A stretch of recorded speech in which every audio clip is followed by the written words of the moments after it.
Welcome back to Solynod Hex, everyone. Uh, Today, one of our three players couldn't make it, so we're going to have a one-shot. And this one-shot is on the island of Enervia in western Panoplia. And the premise of the one-shot is the PC party has heard about a dungeon located in the Underdark, and they need to get from the surface to the Great Below. That is not the Underdark; it's the Great Below in my world, so that they can find the dungeon. And they've all agreed that the best route to take is by going through the goblin lair known as Knucklecrack, because Knucklecrack, the king of Knucklecrack, Gorch, signed a treaty with King Landric of Enervia and King Bolvor of Duragard, the Duragard dwarves, that all three kingdoms' armies can pass through all other kingdoms' lands without aggression. So, that being said, thank you, patrons and donors, for your pledges and donations. We wouldn't have Dynamic Lighting without you. And then players, if you haven't already done so, go ahead and add 375 points to your PC for showing up on time. Today would have been session 375. And without further ado, we'll go right into the forest.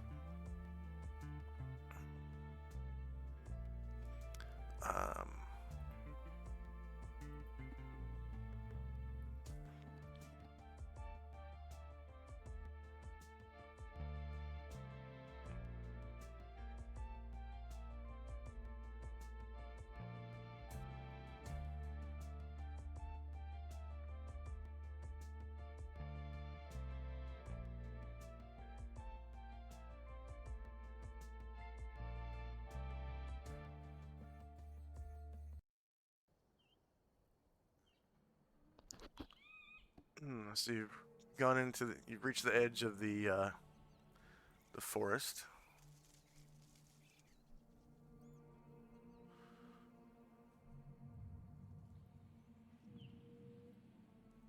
After leaving the capital city. And some NPCs have accompanied you.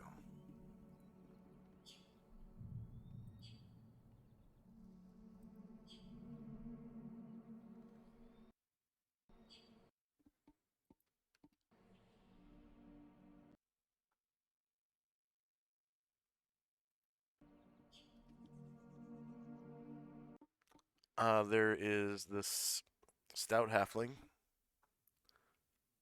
Charlie Surefoot. He is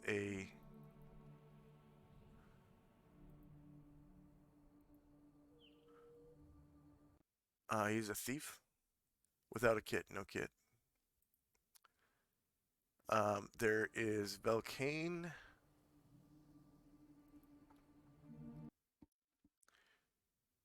The Drow warlock.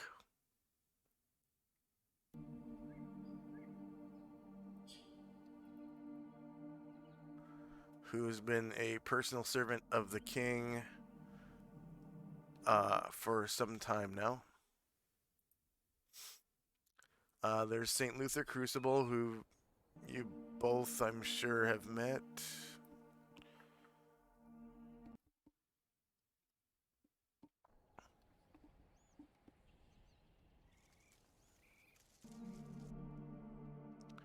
So, St. Luther Crucible.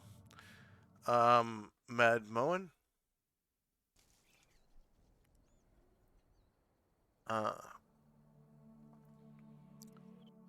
Whom you both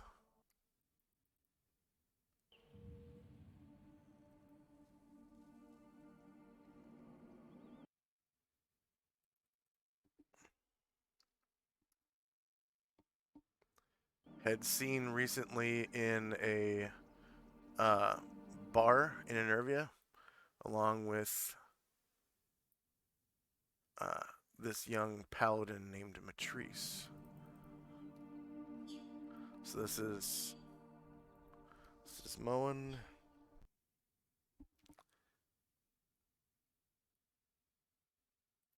And this is Matrice.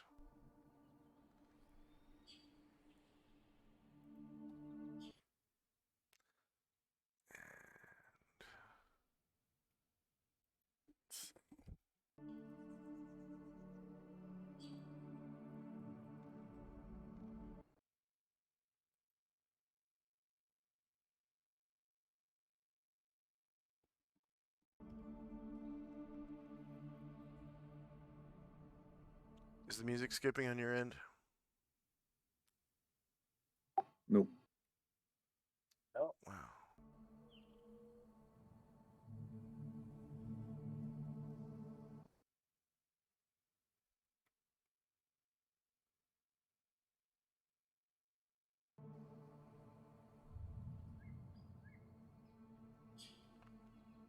Okay.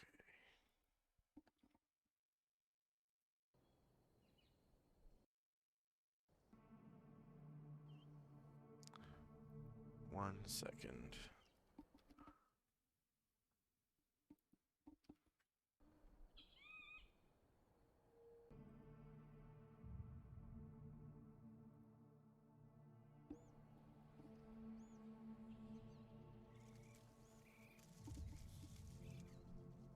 There we go. That's better for me.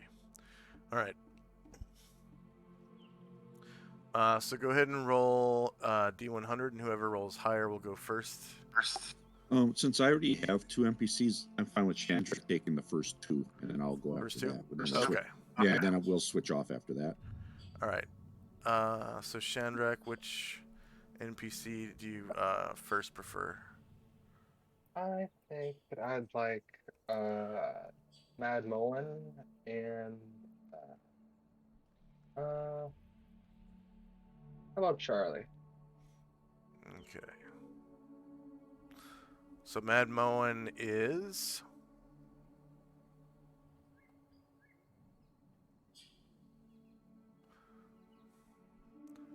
wow, you're already controlling him. He is a two-handed axe high master, and Charlie is basically like a master thief. He's actually, I think, higher level than you are. So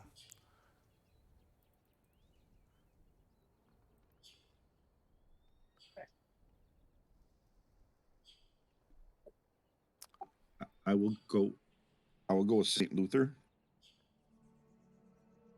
okay.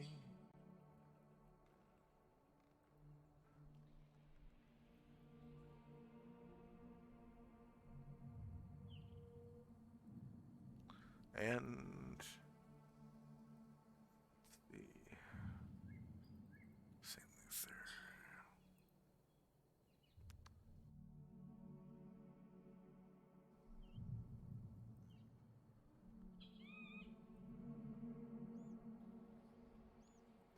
Tenzing.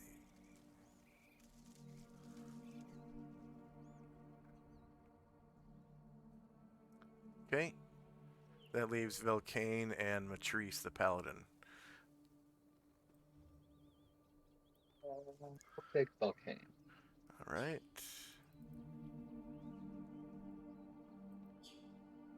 Velcane the warlock.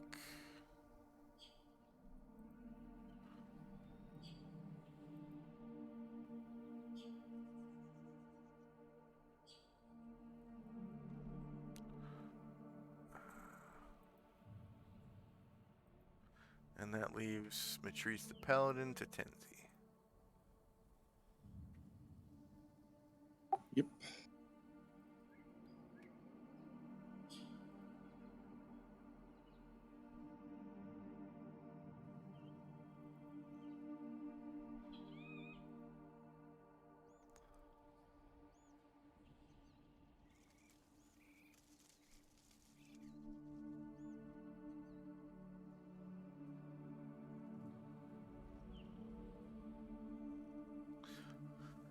Um,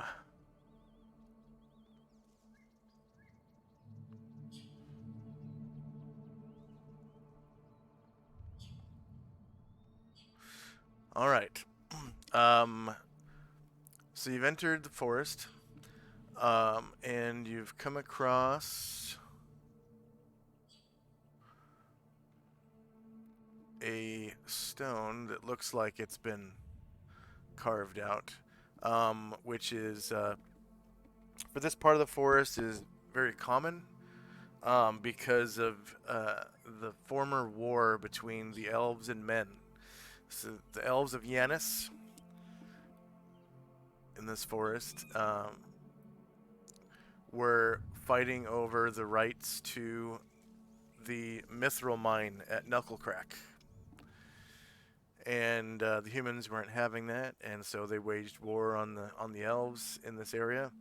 And the men used a lot of trebuchets, and so there are a lot of stones like this that have been carved into a round shape. And it's been several years hence, so the stones have kind of become part of the environment. They've grown over with mosses and lichens and things.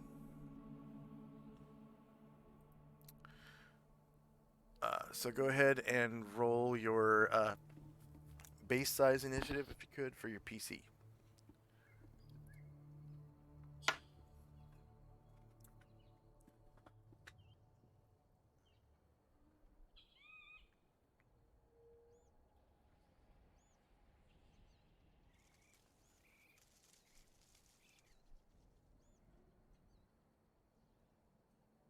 Oops.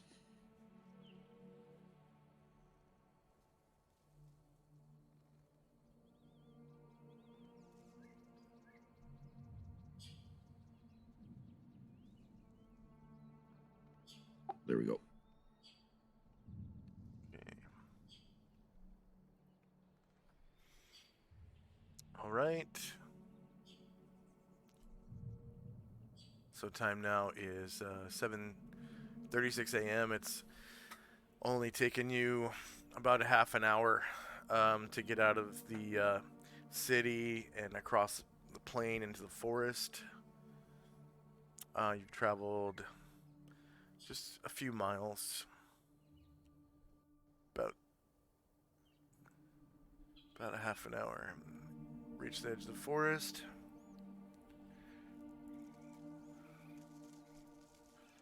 Okay. First up is Tenzi and Company. Are we riding the camels, or we're probably walking them, right? Because we don't have enough camels for everybody.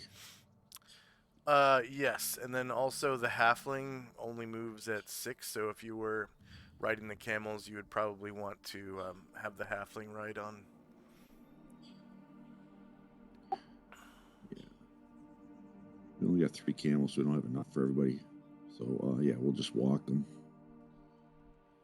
Does that sound right, Chandrak? Yeah. Go at a pace that everybody can go keep up at. Yeah. You probably would want to have the halfling ride, though, because he's really slow. Really slow. Yeah. So, you can go on one of the camels. It's got the halfling. That's... Oh, Chandrak has them, so we can go on. Chandrak, you have a camel, right? Yeah, there is Sandy. Yeah. So Charlie's up on Sandy this whole time.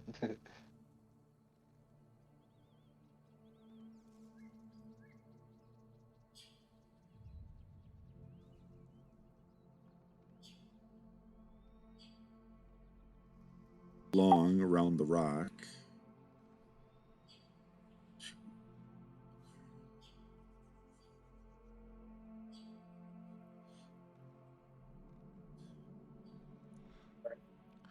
And as you move around the rock, you can see up ahead where the rock was once blocking your view. There is an encampment. Not a normal encampment. A very large encampment. Very, very big tents. Very, very big sleeping masses of lumps of lard snoring loudly. And from the distance you're at, you can now tell it's an encampment of ogres. And there are a couple of them standing guard.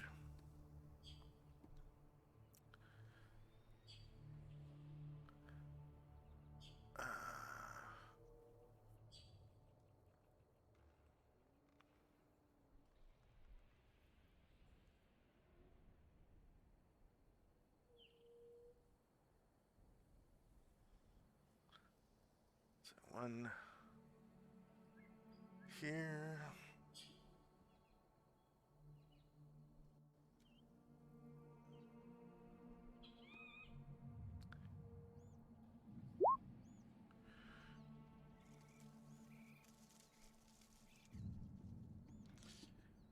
And one on the other side.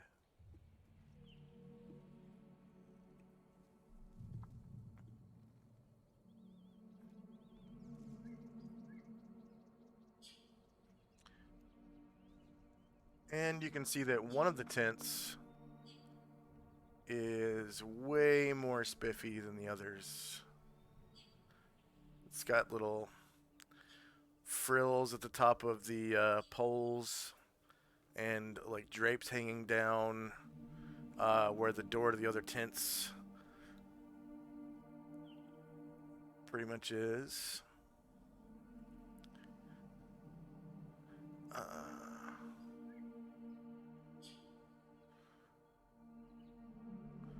So the tents look like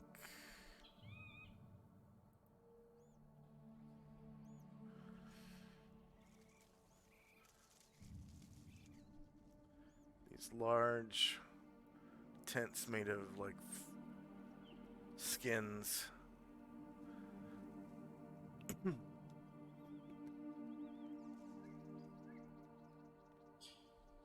Do I think that they saw me?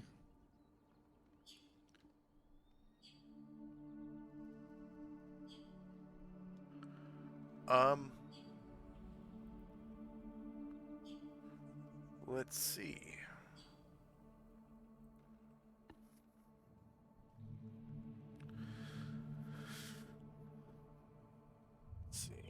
They're giving you +1 to your surprise rolls because of their number. And I don't think you guys quite amass 10 without your camels, but with your camels, I think you're over 10. So you guys are also giving them a +1.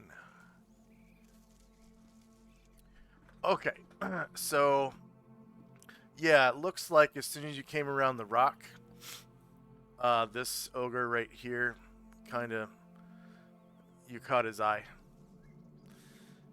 and he looked over at you, and then he looked back at his buddy. He looked over at you again, and he like grunts, and you can see his buddy just kind of is like, huh, you know, and sort of turns around. So what do you do?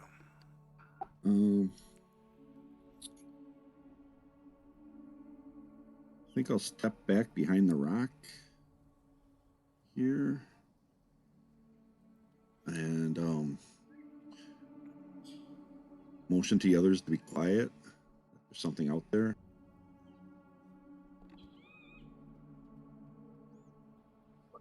Did you see anything? I whispered. Ogres. They have a couple of campfires. About 3 of them.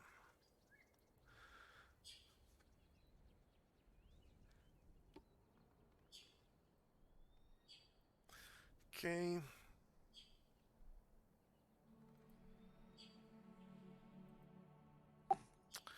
That'll be the end of Tenzi's turn. All right. Shandrak and company. Sorry, my Map just kind of freaked out a little bit, and I don't know. It's weird. It's like zoomed in and zoomed out for some reason. It's like it's zoomed out to 10%, but I only see a tiny portion of the map. I'm just gonna refresh, I think.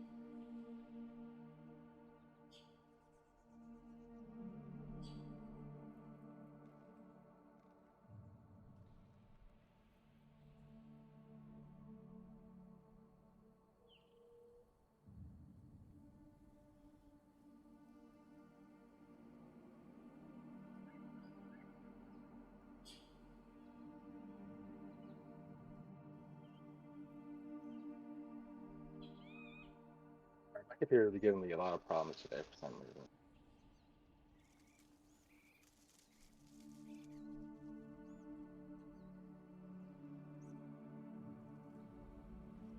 Do you have hardware acceleration turned on? I don't think so. Are you using Google Chrome? Yeah. Okay, so in the top right corner, the three dots says customize and control Google Chrome. Yeah.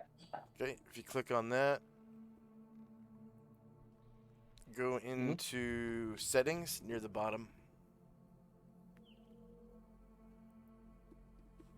Okay. And then on the left, click on advanced. And then the wrench says system. And then just make sure that where it says in the middle where it says use hardware acceleration when available. Make sure the Yeah, that is. Yeah, sliders that is over to the. toggled on. Okay. And then you might want to delete any cookies that you have. Okay. It's back now. Okay, Say, so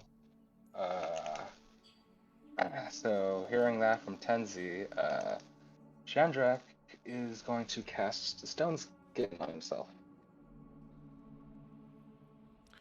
you already did. Okay, that's fine. Just Okay. check the box. In that case, then, Chandrak will.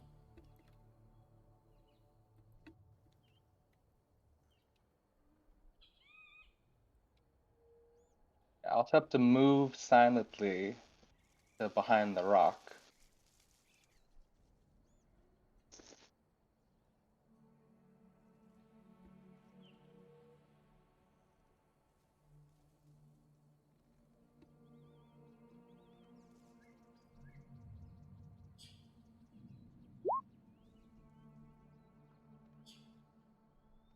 And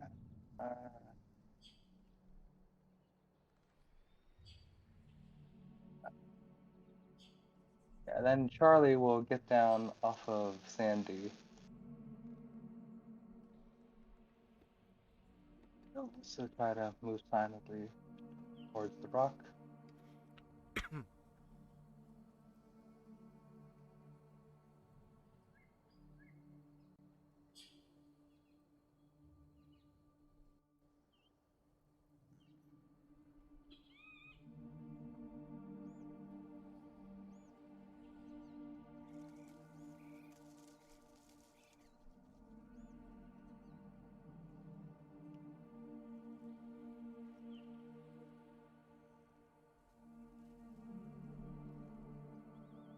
Okay.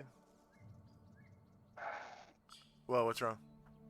It did it. I'm sorry. It did it again. My map is freaking out today. I don't know what's up. Huh? As soon as I turned on your character animation, you said it did it again.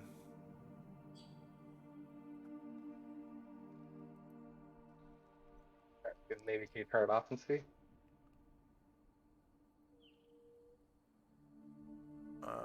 It's Yeah. really weird. There It's you go. like it's 10% like zoomed out all the way, but it's like zoomed in to like a really small portion at the same time.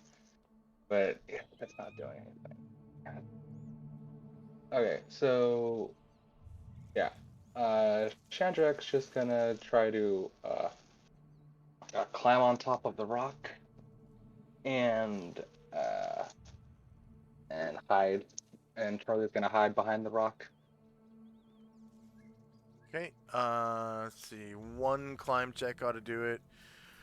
Situation is dry.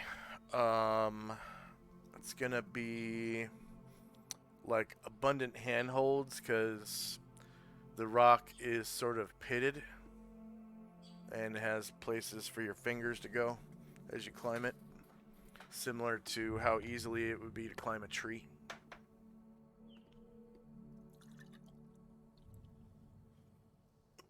Easy.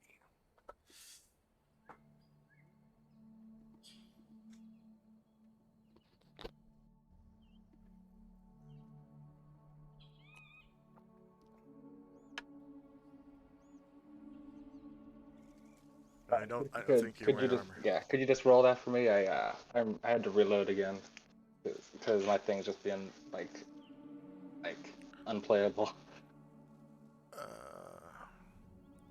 Abundant handholds. And you're not wearing armor at all. And then condition is dry. No modifier. Okay, you make it up to the top.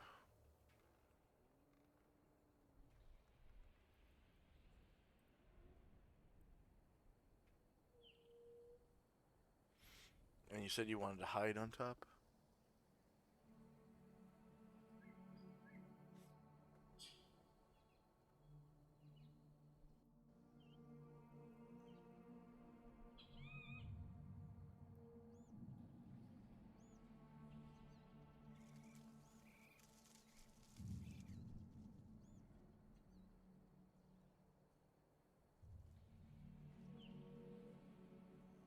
Okay, any other actions for your group? And I think I'll move. Yeah, I'll move Moen up a little bit. Yeah. Is everything working now on your end? Yes, it loaded in, so hopefully it'll be good. It's good now. So and that'll be all for me this round. All right. So it looks like from your vantage you can see this ogre out front.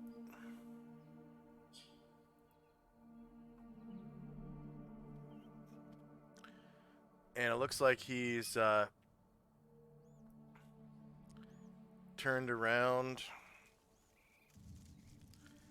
and is walking by the tents and is tapping the tents, and he's saying something in some language that you don't understand.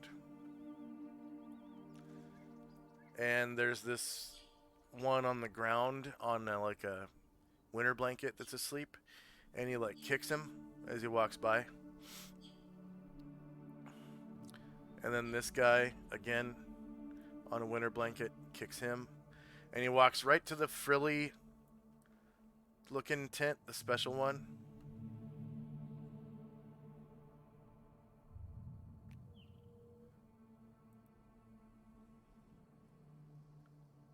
Oh.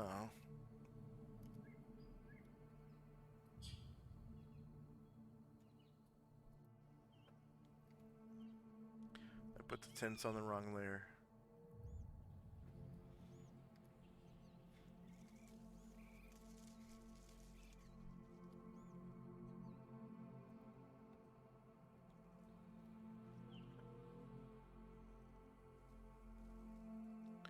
And then from here you get a pretty good vantage to be able to count how many there are.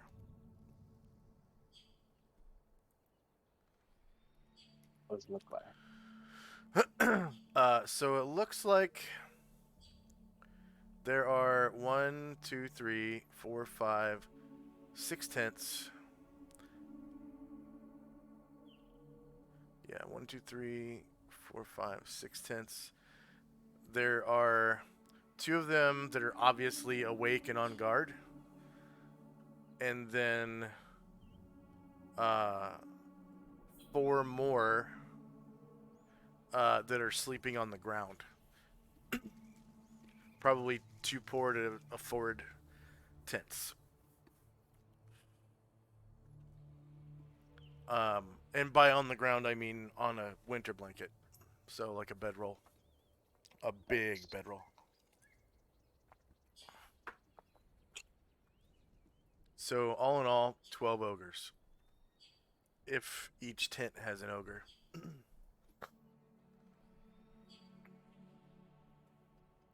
So I'm gonna try to lean over on the other side of the rock and whisper to Tenzi.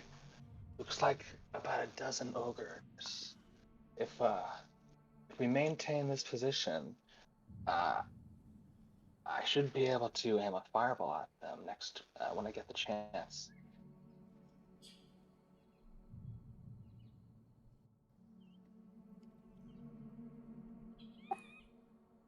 Okay.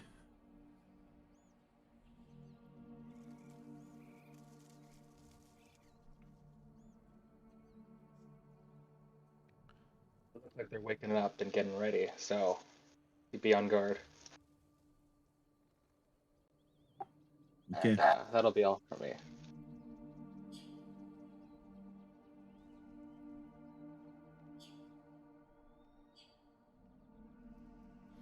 Yeah, there's one that's like you can hear him making a ruckus.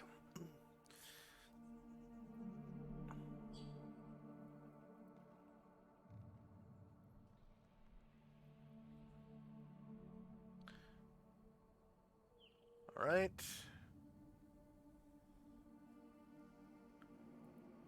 So time now is 7:37, and Tenzi and Company.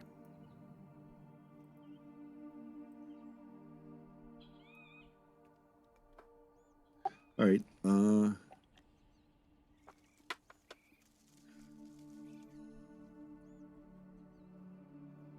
Let's see.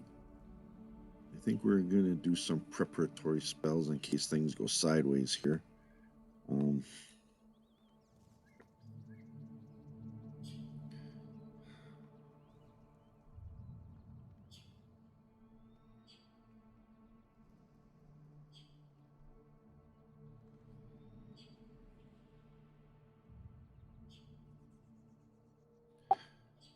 Tenzi's not going to do any spells. He'll just wait. Perhaps Ashrill will have something of use.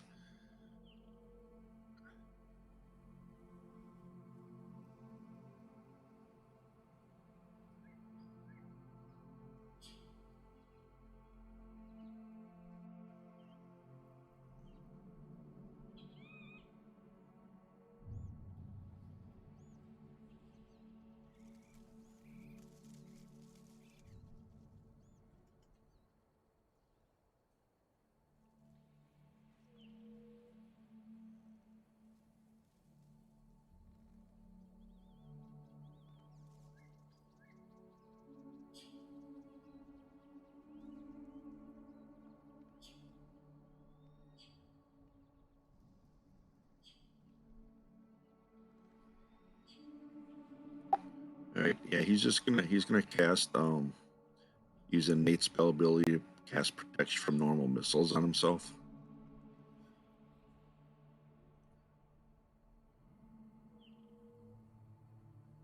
Okay.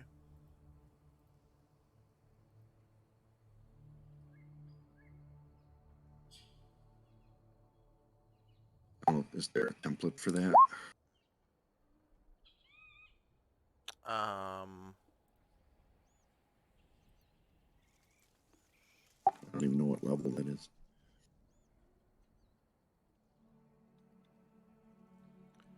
Wizard 3, protection for normal missiles.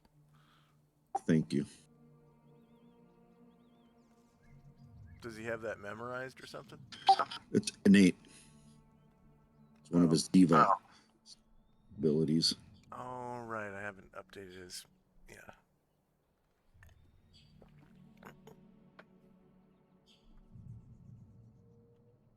Whoa.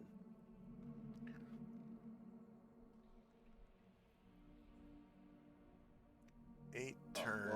Roll 20 just crashed on me for a second.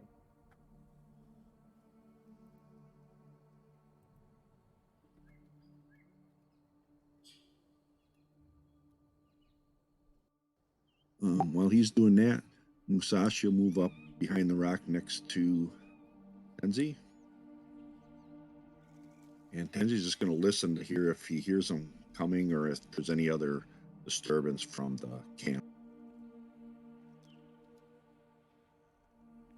Yeah, you can hear an ogre voice making a ruckus, slowly joined by more ogre voices.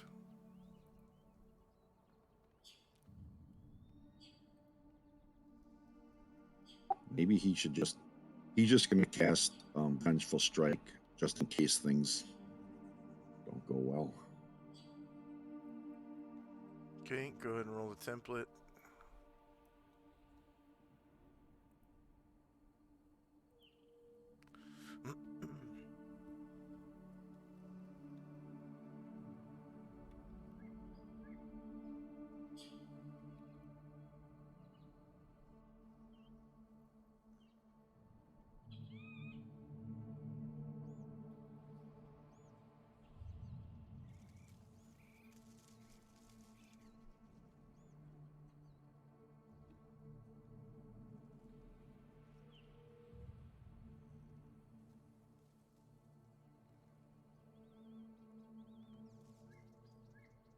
All right.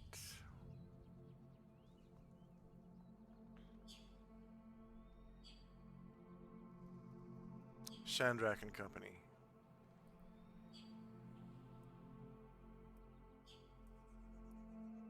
Sorry, my just Chrome just crashed, but it's loading back up. It's, oh, there it is. All right. Okay. Loading. I'll turn the grass off. Maybe that'll help. Since you're having trouble.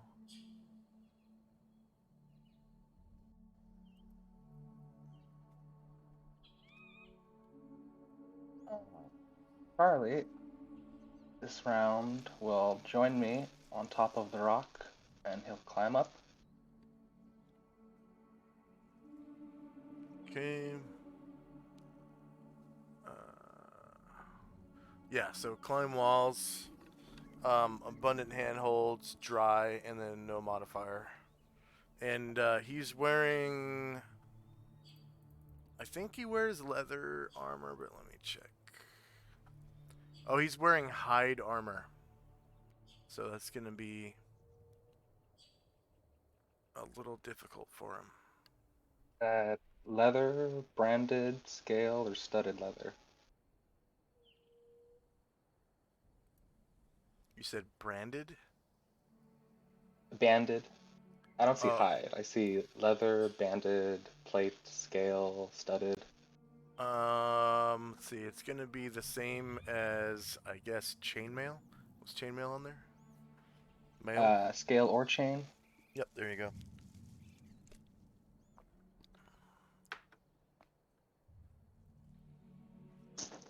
Oof.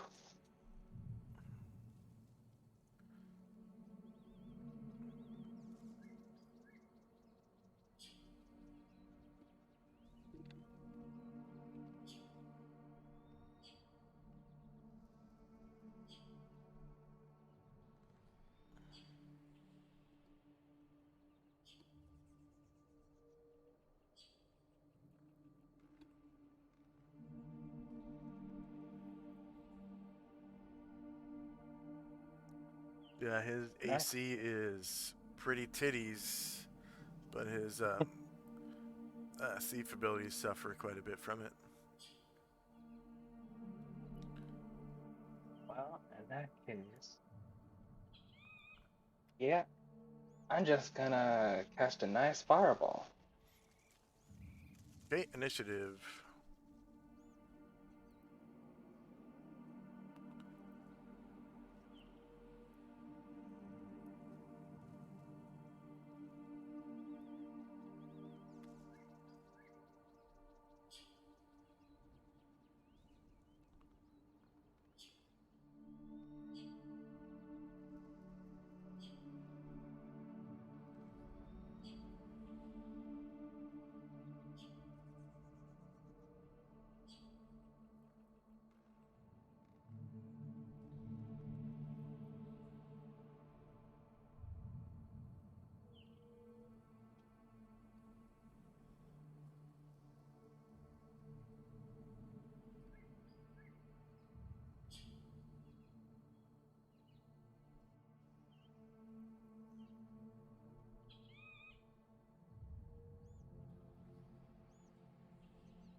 So I think Matrice is a dual-wielding paladin. Yeah. Okay. Do I have access to her sheet? No. Okay. Well, can we have any spells? Velcane has...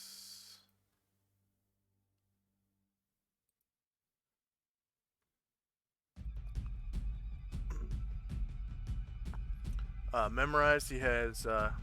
so for level 4, Phantasmal Killer, twice. For level 3, Monster Summoning 1, 3 times. For level 2, he has Invisibility once, Summon Swarm twice. And then he has a lot of level 1 spell slots because of Hewn Stones. So he has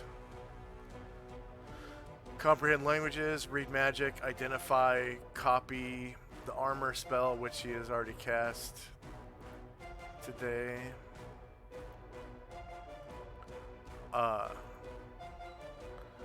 And then he has magic missile 4 times.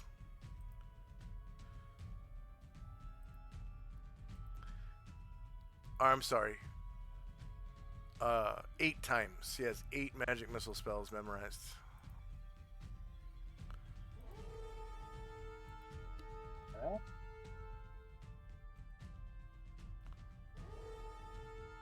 And he comes from the time when Shannon made sure no one had Fireball. So he used monster summoning a lot though. He loved that spell.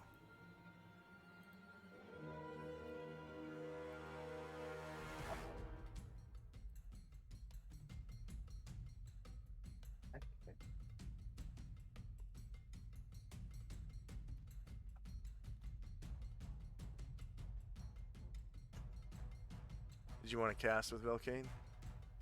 Yeah. In that case, I'm gonna switch my initiative and do monster summoning. Okay.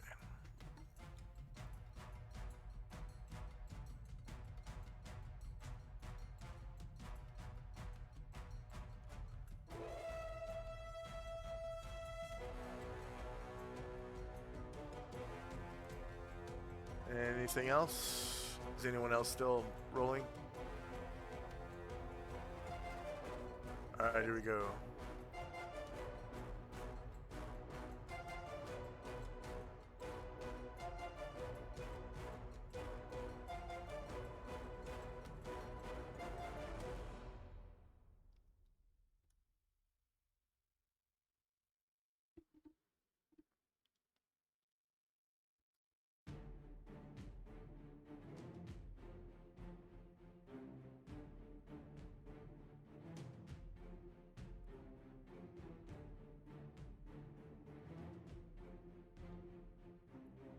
Time now 7:38. First up is Ashriel. Ashriel's going to take a 5-foot step and cast Hold Person.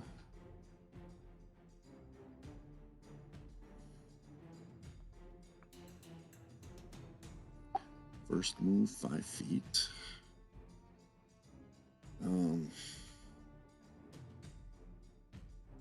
Cast Hold Person on this guy.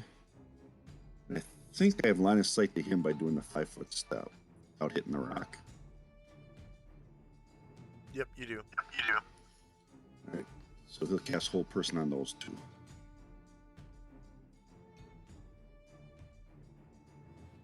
The 2 that are asleep or that are on the bedrolls.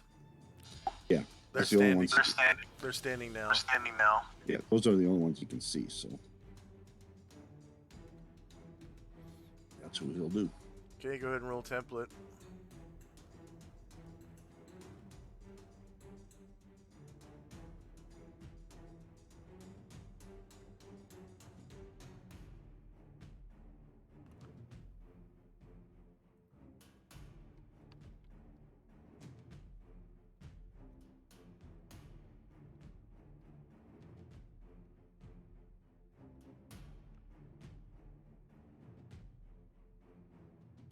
I'm guessing it doesn't work, but that's what I was going to do. So What do you mean it doesn't work? I don't think if these are ogres, I don't think it affects them. I thought it specifically mentioned ogres. Yeah, specifically mentions you can't. It doesn't work on them.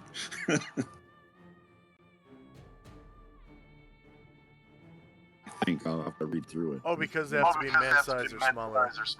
Yeah. Yeah, I was hoping someone else would have got in my line of vision, but didn't happen. So the way it goes. Okay. Yep. It Then he'll works step on, back.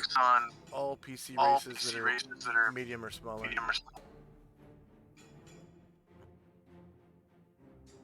And more, because there's brownies, dryads on there too. It's funny because gnolls are large. Yeah, right. Maybe it meant flines. All right, Matrice. So Matrice will wait. Having heard rumor of a fireball impending, doesn't want to go charging out there yet. Okay, Tenzi.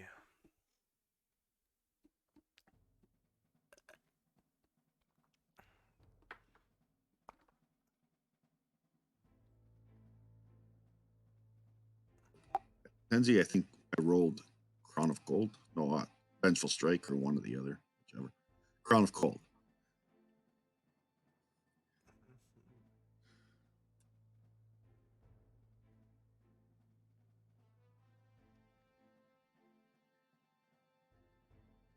Yep.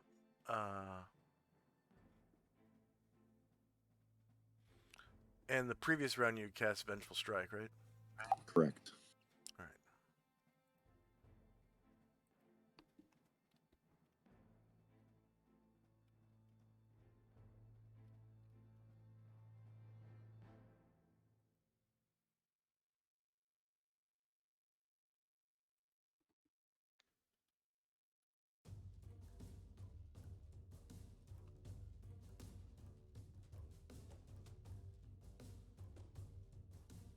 Okay, Velcane.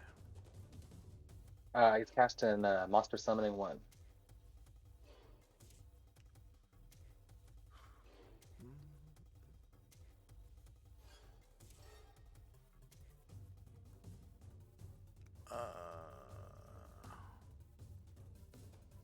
I don't see the template. Where's the template at? There it is. Okay.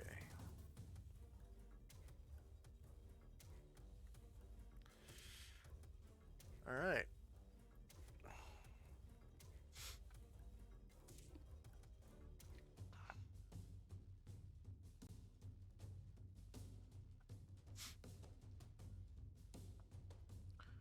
And that has a range of up to 360 feet. So within 360 feet, just show me where you want the monsters to pop up.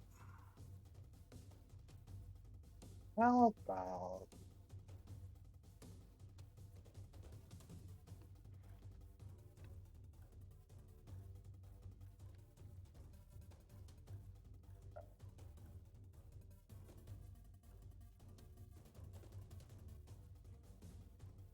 With your ruler, could you Do show that me? again? With your ruler.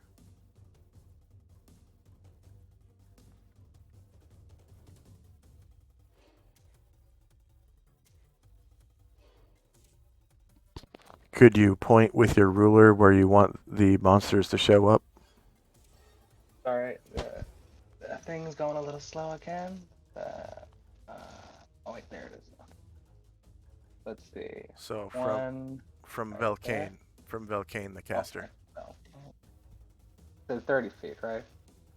Or Up was to it 360 feet. Let's see. Put some right there. Okay. So 3 hobgoblins appear. Alright. And they get to act immediately, as all summoned creatures do. 1 second, though.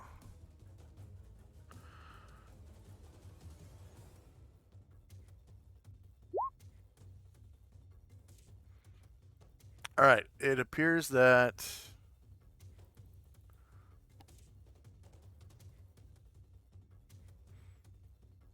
two of them are armed with glaive gisarms, and one of them is armed with a longsword. The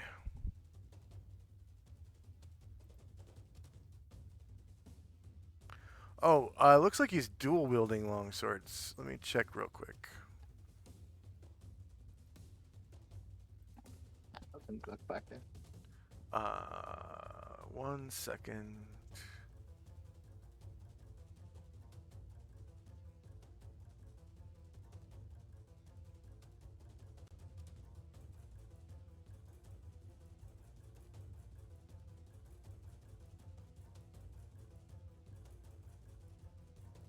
Oh, okay. The reason, okay, so he's, yeah. So there's two with glaive arms, and then that guy apparently is armed with a sword and a short bow. So imagine three basically urukai from Lord of the Okay. Rings Yeah. appear.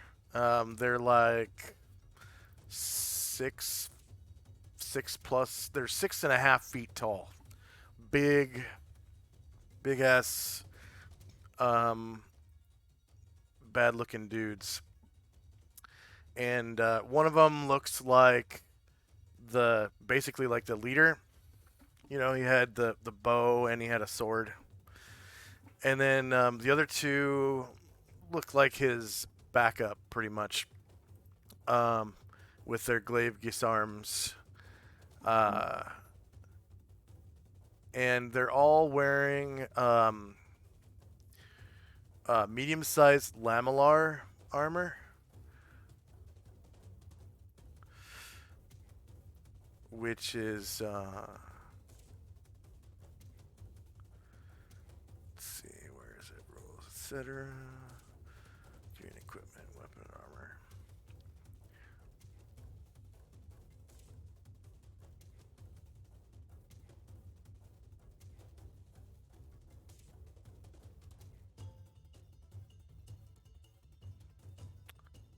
Lamellar looks like.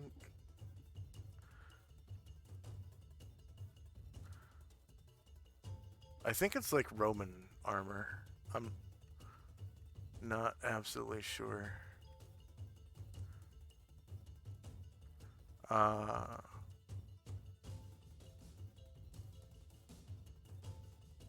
it weighs 35 pounds. Metal lamellar. I'm pretty sure it's like Roman armor. Yeah. And they get to act immediately. They are slightly encumbered by under the weight of their armor, so they only move at 9 rather than 12. Okay. Then yeah, I think they'll move up probably at least 9 then.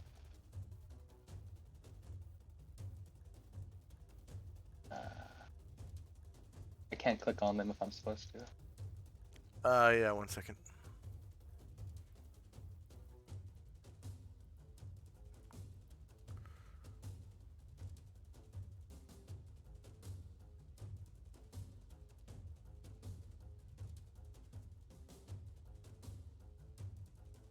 All right, there you go.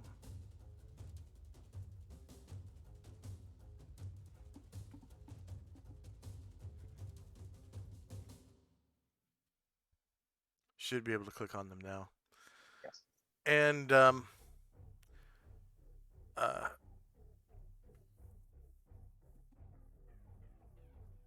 they are proficient with their weapons such that they can make a full move and make all of their attacks. So the hobgoblin with the bow, he can actually shoot twice per round And while yeah. making a, because he's proficient with what's it called, missile weapon style or whatever.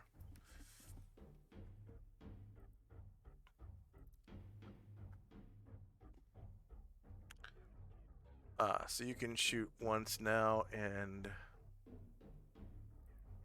if you want to shoot, that is. So they'll make their movement, and he'll shoot at the closest goblin away from him, which Okay. will be in his 20 range. So he'll be able to shoot again on 108.55.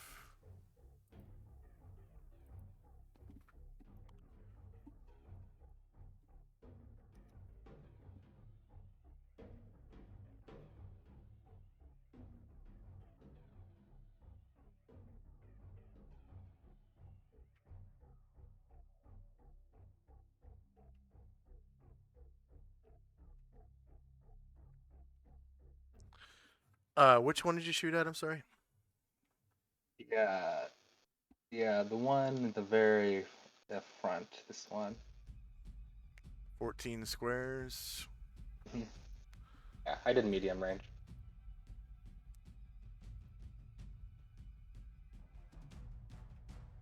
Okay, good.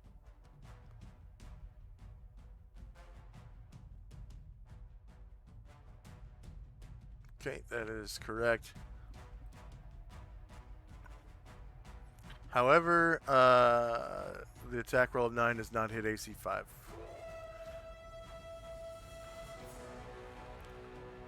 Okay, Charlie. Harley will he'll move 5 steps this way, and then he'll try to climb on the rock one more time. A little different angle this time. Okay.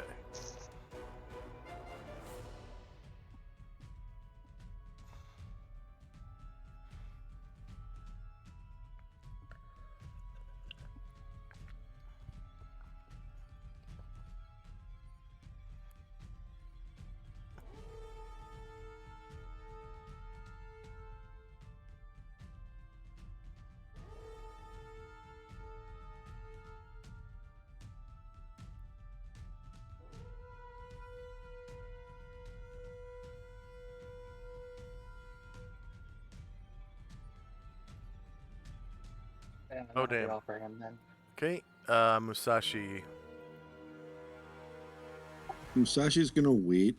Either wait until someone comes within range of his katana, which is what he rolled initiative for, or he'll just wait at the end and maybe he'll switch to his Daikyu and see if he can step and shoot somebody. Okay. St. Luther. St. Luther was just moving. Does he have a 12 move, or is he weighted down with armor? His armor is magical, Oh, so it doesn't. so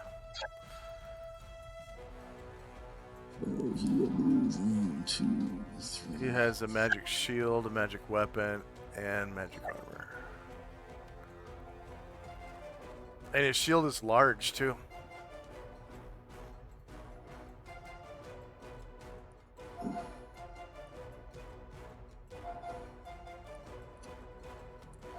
He'll move 12 to there and stop.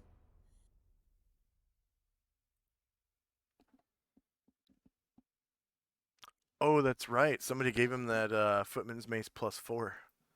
He traded the Rod of Terror for that. Okay.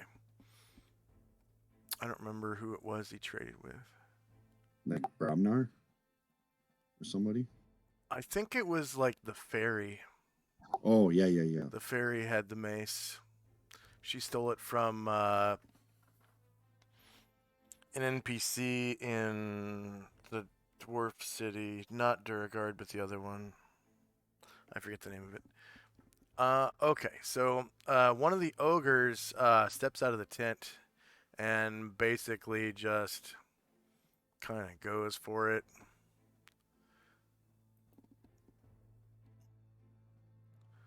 Coming right at you guys. So, and they move at 9.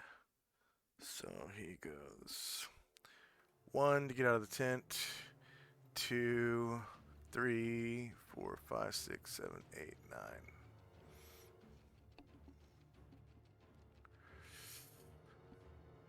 Okay, Shandrak. Fireball. Sorry, gotta reload my map again, so it's loading. Sorry about that. Okay, miscellaneous tokens. Oh, there it is. Spell AoEs. Wizard. 3.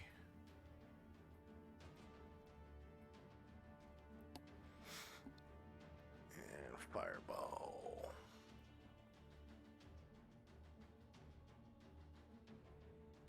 Fireball.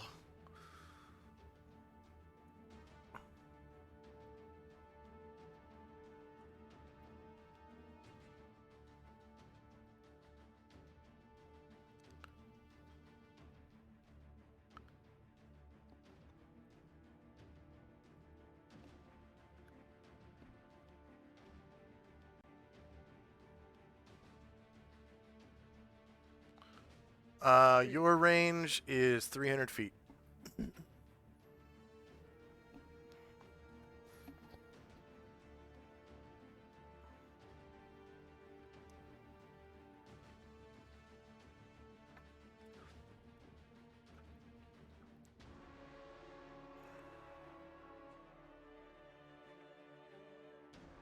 Stop moving. The AoE.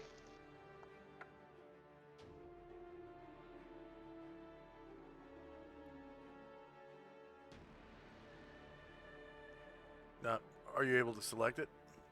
I can select it, but it's not moving. How about now? There we go. Yes. All right. I just moved it. Weird. Can you move it now? Yes, now I can. That's very strange. Okay, so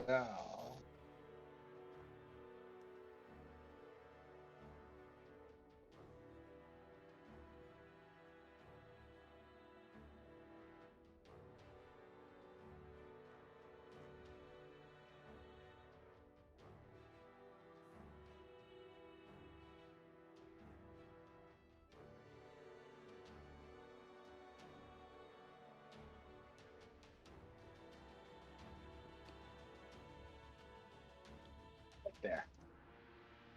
Okay.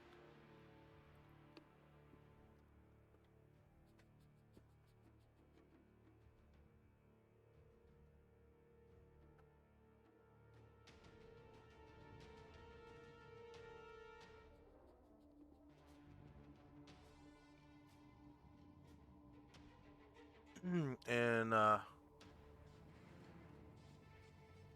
did you roll damage? Okay, cool. All right, so the tents are gonna save as leather versus magical fire. So saves, item save, leather, tent, magic fire. I'm just rolling a group save for them. Okay, so they succeeded. That means anything that's inside of a tent is protected from the fireball and doesn't have to make a save. Okay, so I'm gonna roll a group save now for the ogres.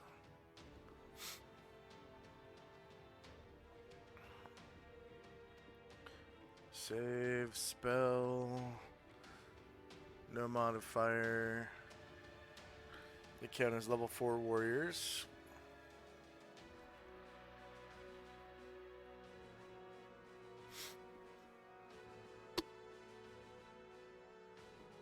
They all fail. And they take 34 fire damage, so that's 1, 2, 3. Wait, 3. 1, 2, 3, 4, 5 of them take 34 damage. That's 170 damage you did with one spell. And they actually die. Wait. Okay. So did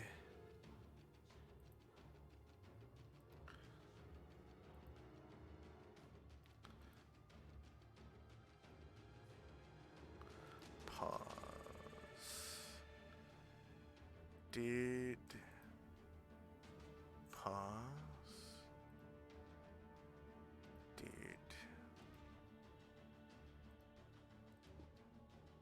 pause. Did. And the fifth one. Pause. Did. Alright. So I'm going to put the dead ones on the GM layer.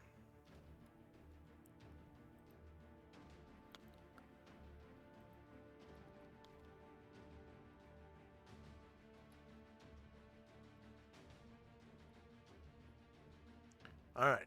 So the ones that disappeared off the turn order tracker from your perspective are now dead. And then there are several who have not yet appeared onto the turn order tracker from your perspective. Okay, so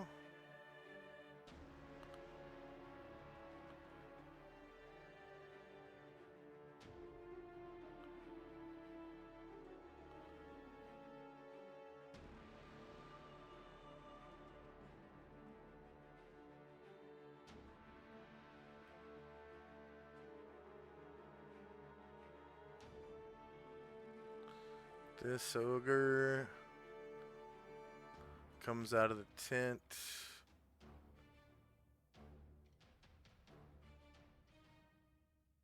To here.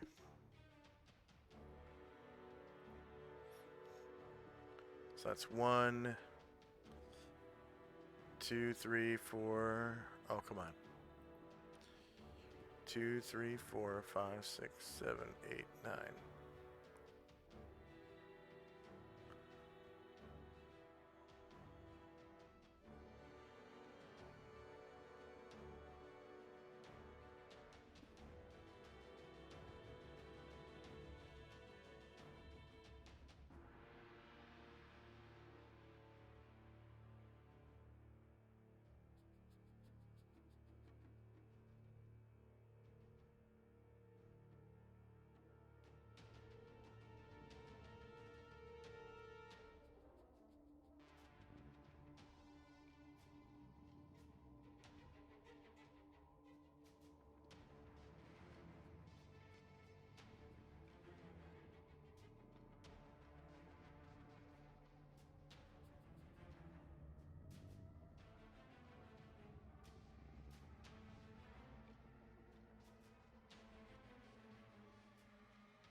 Alright.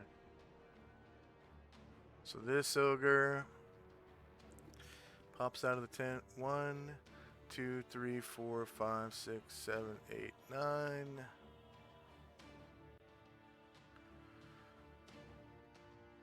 That one already moved. Okay, this one turns around and goes through the camp. 1, 2, 3, 4, 5, 6, 7, 8, 9.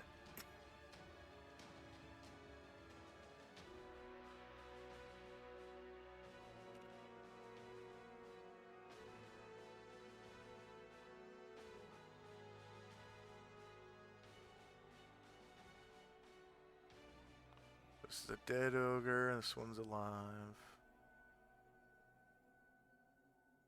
Okay, he pops out of the tent as well. So 1, 2, 3, 4, 5, 6, 7, 8, 9.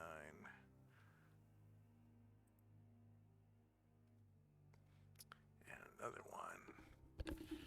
Pops out of the tent. 1, 2, 3, 4, 5, 6, 7, 8, 9. Okay, Mad Moen.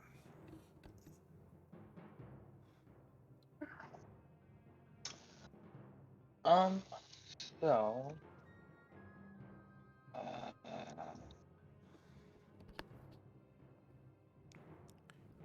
still, I'm reloading again, so I'm not exactly sure how, just, could you just, yeah, grab Mo just in front of the rock, Sure. and he'll just wait in front of the rock if any ogres come in range. 1, 2, 3, 4, 5, 6, 7, 8, 9 squares, and he's in front of the rock. Okay. Now, the biggest, baddest ogre you've ever seen in your life comes out of that frilly tent. And he looks like this. He's not green like the rest. He's got like sort of a pink flesh tone color to his skin.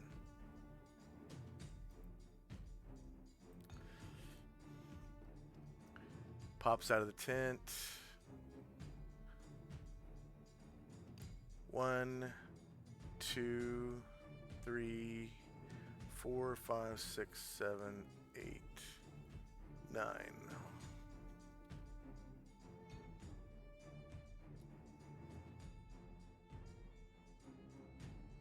Okay, Tenzi's Vengeful Strike has 98 rounds left at the end of this round. The Hobgoblin Archer gets his second shot.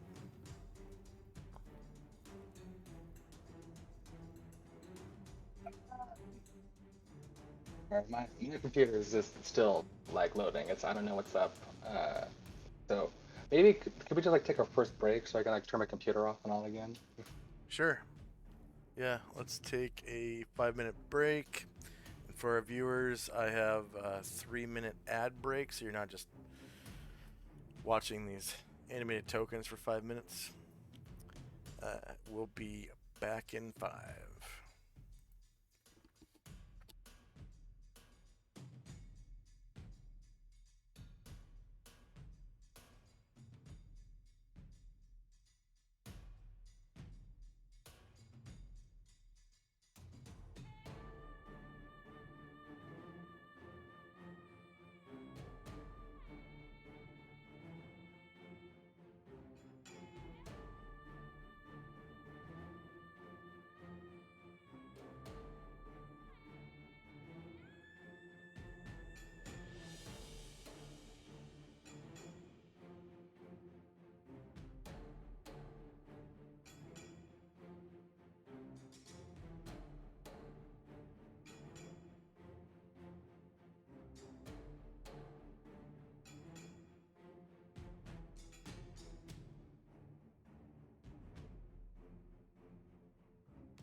No, no.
I am back.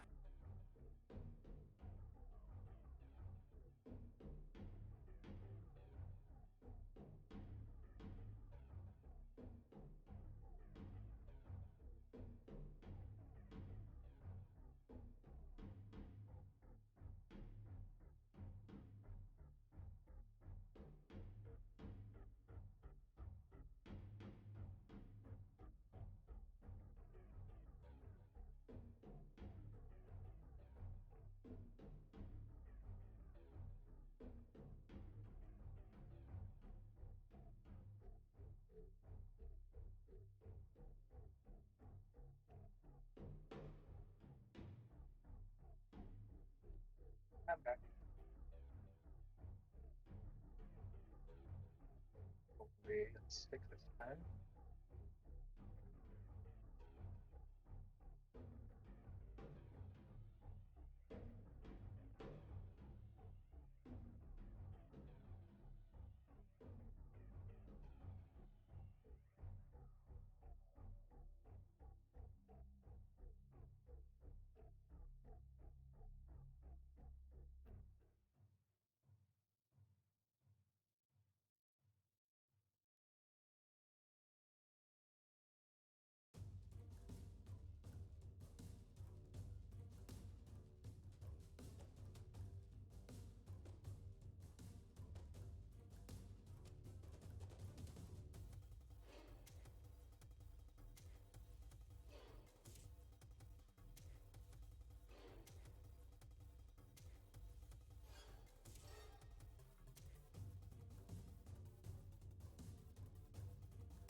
And I'm back. Is Shandrak there? Yep. And I just heard And everything's Tenzi. all loaded up. Well, I heard myself through Tenzi's mic, that is. All right. All right, so we have your Hobgoblin Archer. Ah, right. Okay, so. Oh, well. Yeah, got a couple closer targets now, so. I'll get the one closest to him.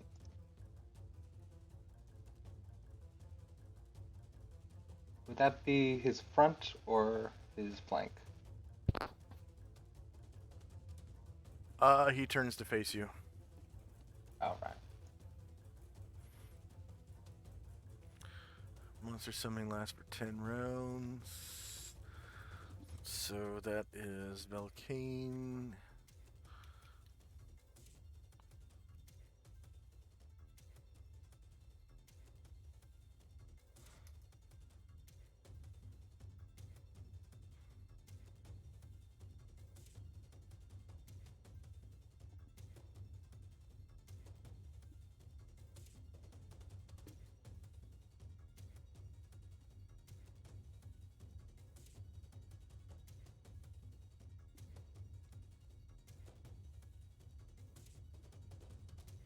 Ooh, yeah, AC 10 misses. Okay. End of round. I had two characters waiting. Matrice. She's just gonna move up to next to St. Luther. It's a man. Sorry, he will move up to next to St.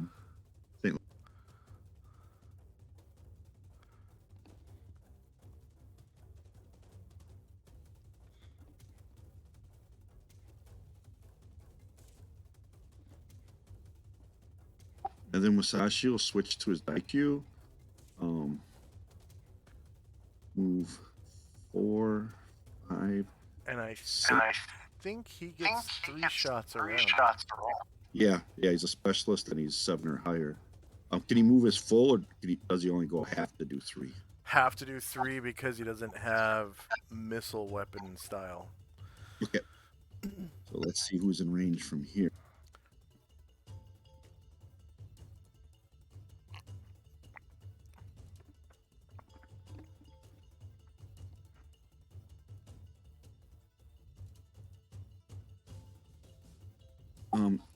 Is there supposed to be daylight on? Yeah.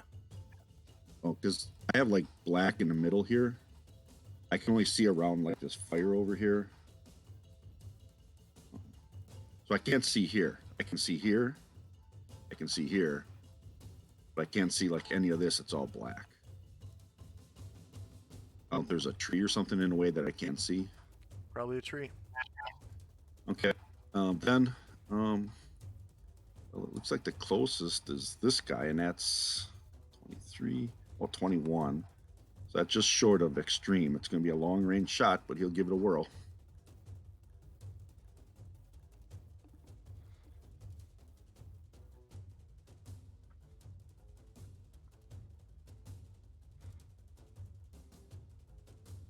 Which one? The big ugly one. Oh, the leader. Yeah. Thank you. Let's see. He can just barely see the. I'm going to give him 90% cover. He can just barely see the ogre leader square.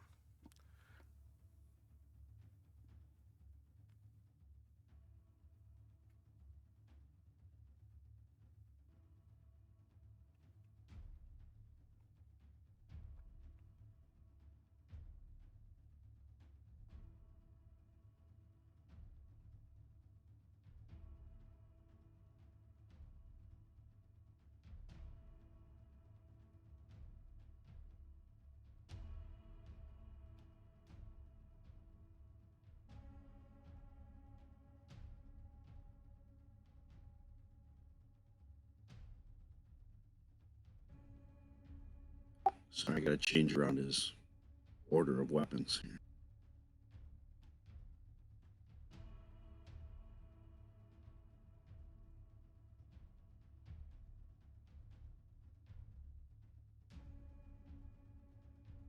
Are you going to use Ki in conjunction with the?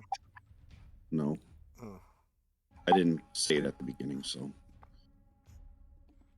Doesn't matter. You waited till the end of the round.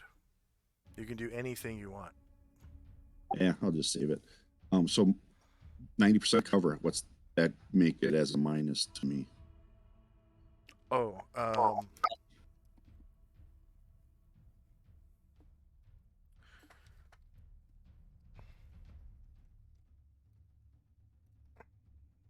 Is that 8 or 4? Pretty sure it's minus 10. 10. Oh my gosh. Okay. Where the fuck did I put?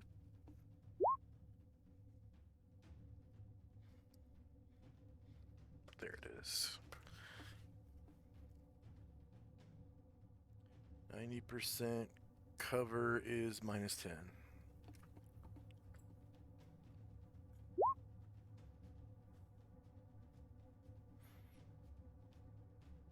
Okay, that misses.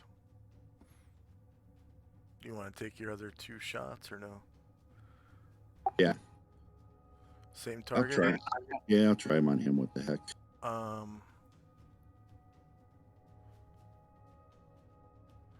Wait, what's the range? Shows on my thing 8, 16, 34. I have to do -2 for medium. 1, 2, 3, 4, 5, 6, 8, 16, 34.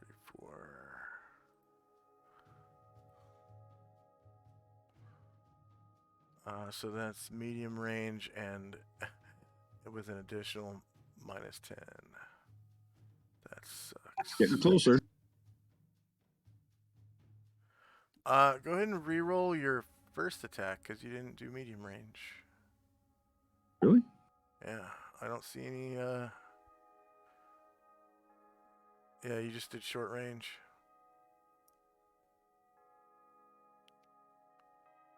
And your second attack, you did short range as well. I had -12. It does. Oh, I don't see the. Okay, yeah. Yeah, I do see minus 12.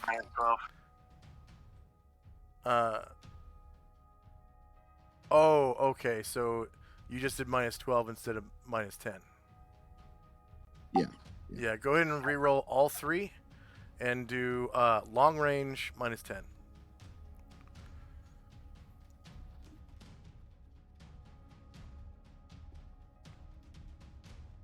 So when it says short or melee, you go to long range.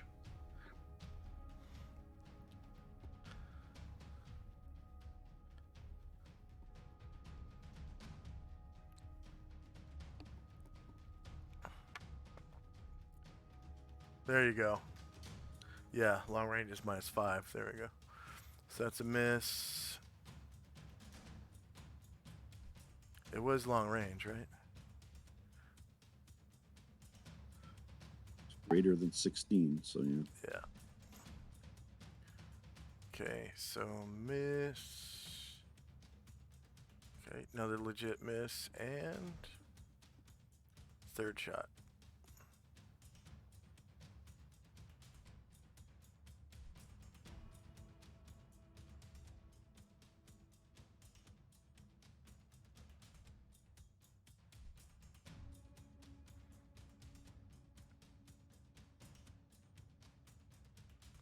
And he's only carrying 12 of those arrows too, so.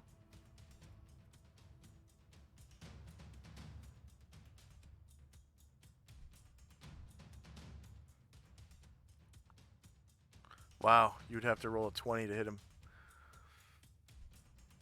Okay, so you still have 9 sheep arrows left for another time.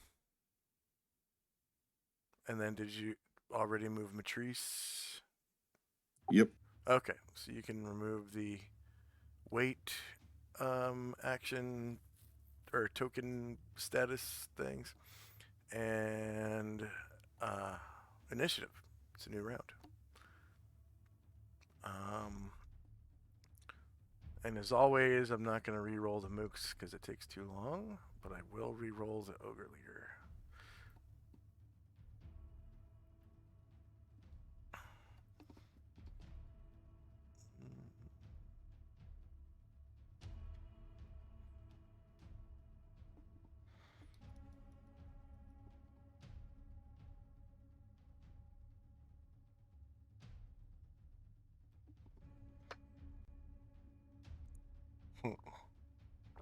When I found this token, I couldn't resist.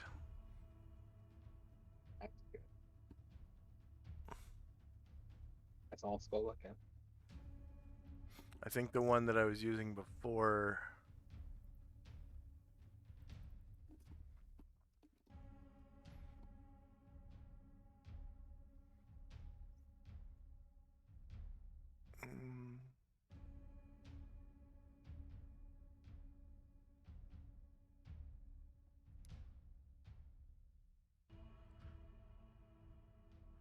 think this was the one I was using before for ogres.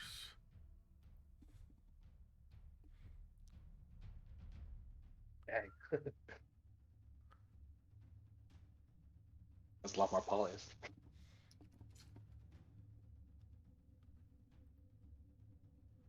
Okay. Is anyone still rolling initiative? Yeah, I'm still rolling. Okay. And then remember to roll initiative for your hobgoblins. You have hobgoblins I now. did. Yep, you did. And did you set up multiple attack for the archer, or are you switching to sword? So switching to sword. Okay. So they don't carry shields, so he has his bow in his left hand. If push comes to shove, you can actually use a bow as a club, but chances are it will break because you have to roll a item saving throw every time you use it as a club. So he can dual wield if you want, and I'd have to put. I think club might already be on the table. Nope, it's not.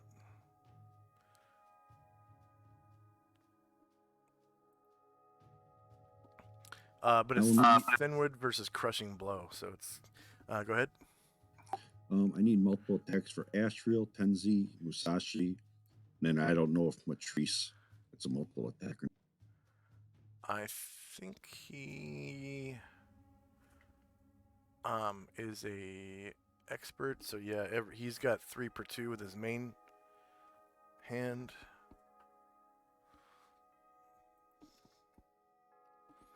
And I'm pretty sure I already gave Musashi 3. Yep, Musashi already has 3. Okay, so thank you. no one's gonna need another one because he has 3 per 2. And then you said Tenzi? Yep. Okay, I gave Tenzi 2 more.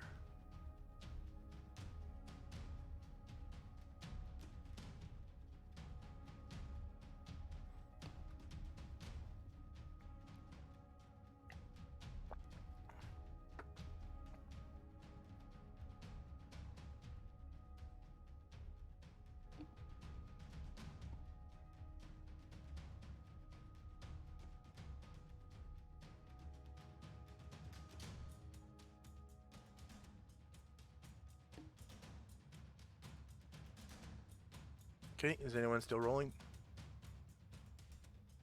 Alright, here we go. You're doing your multiples? Okay. All the zeros are at the top. Looks like Tenzi has 3 attacks. Is he supposed to have 3 or 2? He's only going to have 2 this round. Alright.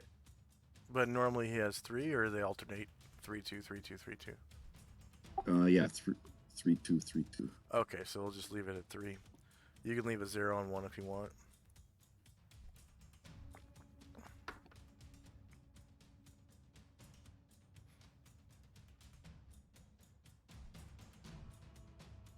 Okay, finally done. Sorry about that. Okay.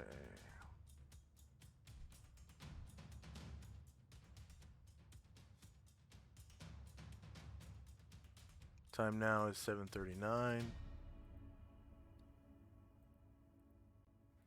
First up is Tenzi.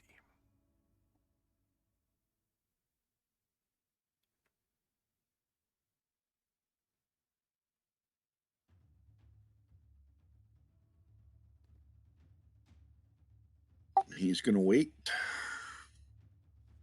because he doesn't see anybody. Okay, Belkane. Belkane's gonna let out a magic missile. Alright, this one right here.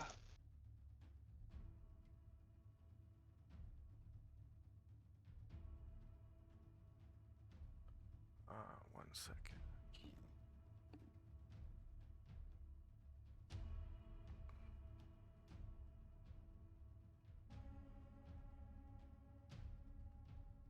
Which one? This one. Okay. So he survives 2 damage. I Okay. think you have 4 missiles Yeah, with him. he's got at least 4 Okay, or he 5. survives 5 damage. He survives 8. And survives 10, so that was all your missiles. Velcane gains 50 points. And I forgot to award all the other people. You don't have access to Velcane sheets, so I have to do that.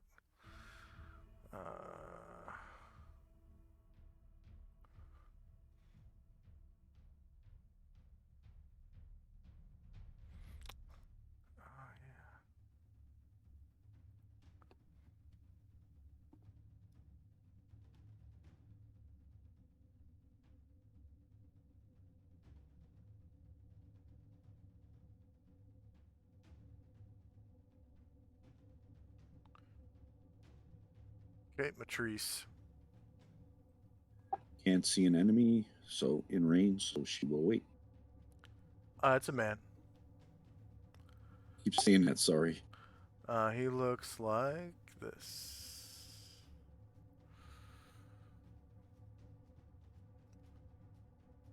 Ooh, Very nice. like Eastern European looking. Yeah.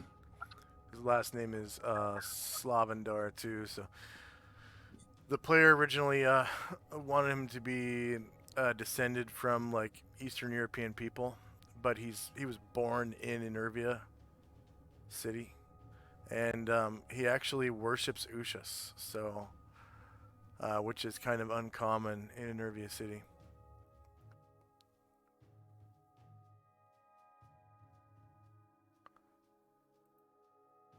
That's why he's on our team. Yep.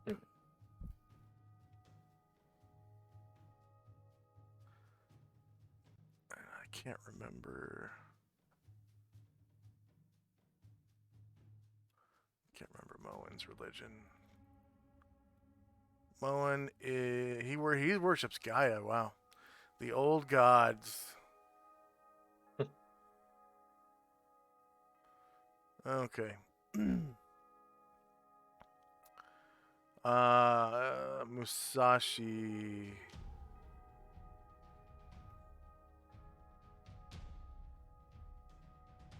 Does he get 5 per 2 with his bow? No, 3/1. Okay, because one of his multiple attacks is not being used. Yeah, I was gonna save the arrows and start slicing people, but can't see anybody. He can take a half move and still shoot 3 times. I mean, there's plenty of people he can see. Plenty of ogres, that is.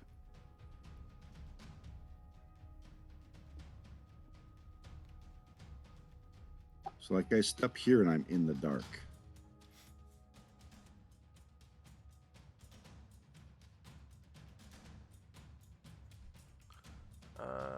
Let me make sure you have vision.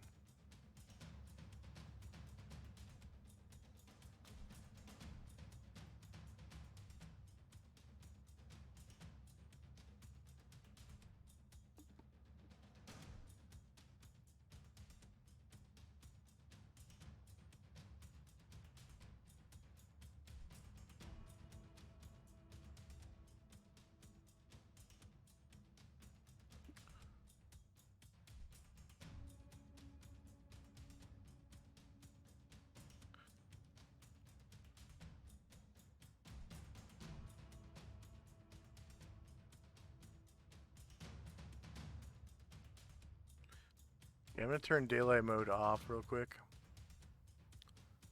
So now you can see how dark it actually is without.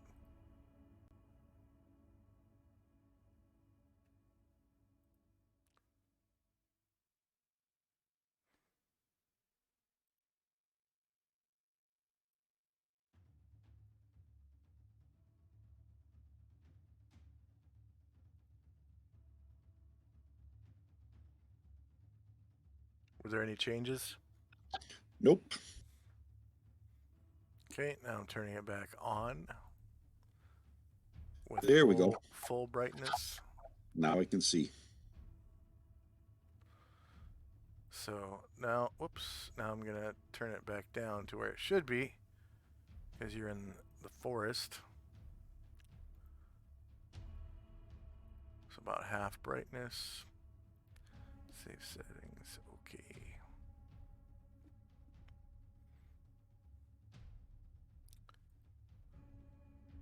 Has it gone completely dark again?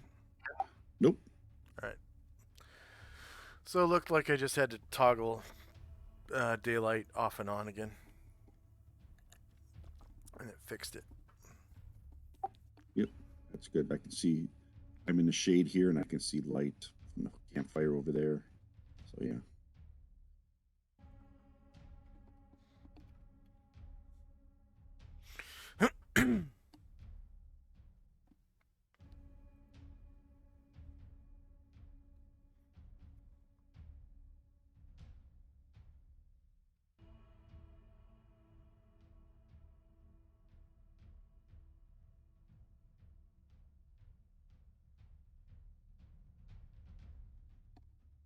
Does this guy here have cover as well?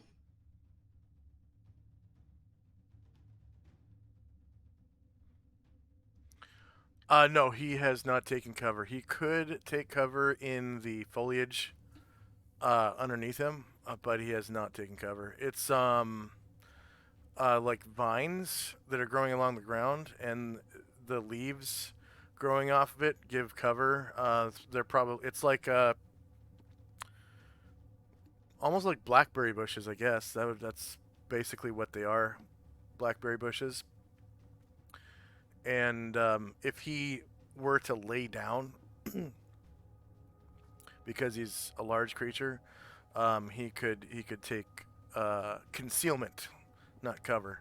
He could take probably about 25% concealment, like the lowest. I think 25% is the lowest you can take. But he's not taking concealment at all. He's standing up, walking, like stepping over the vines as he goes.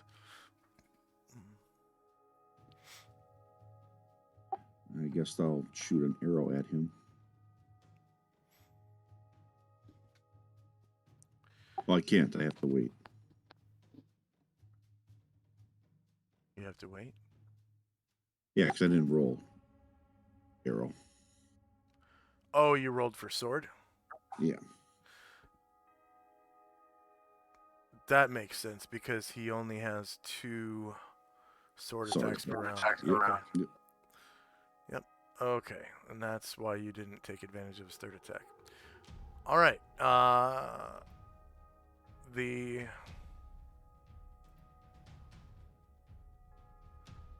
Hobgoblin Archer. Oh no, I switched to a longsword. Okay. He's gonna walk right up to the closest guy and take a swing.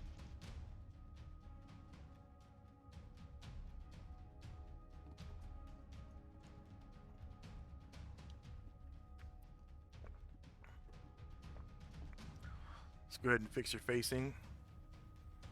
Oh, yeah. You're not even facing him. Right. AC 0 hits. You cause 12 damage. He survives.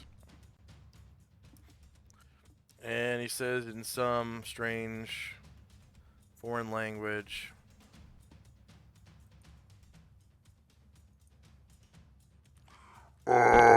Drop the pick. and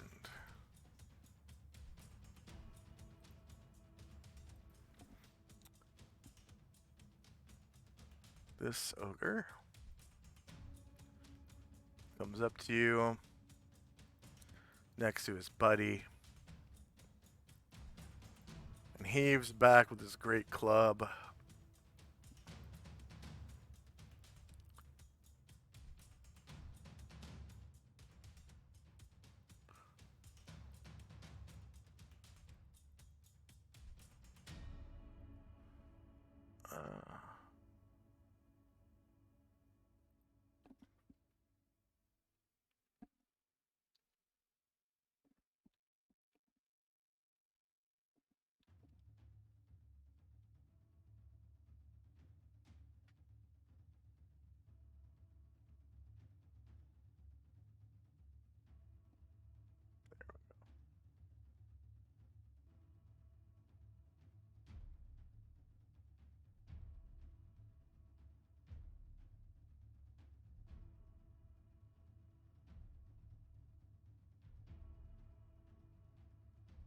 There we go.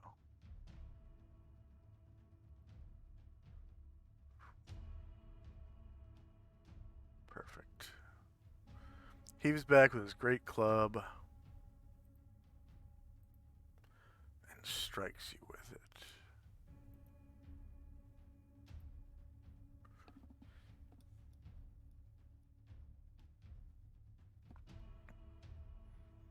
Rolling a 1. Knocking himself off balance. Missing you completely. Mad Moen. Mad Mullen, seeing first blood drawn, is gonna charge up. And he's gonna take a swing at the wounded one. Okay. Not really charging, he just Just traipses on up, wielding his great axe. He is a high master, so you need to use high mastery attacks. Oh, right. Great axe high mastery.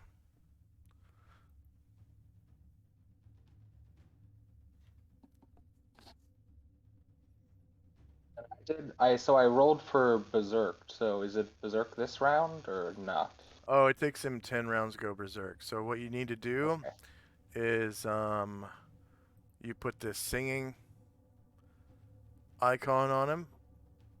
Okay, and then I go Mad Moen goes berserk. And I add that to the tracker to count up from -10. And at the end of the round, at the end of 0 round, he will go berserk, and you can roll initiative to use berserk attacks.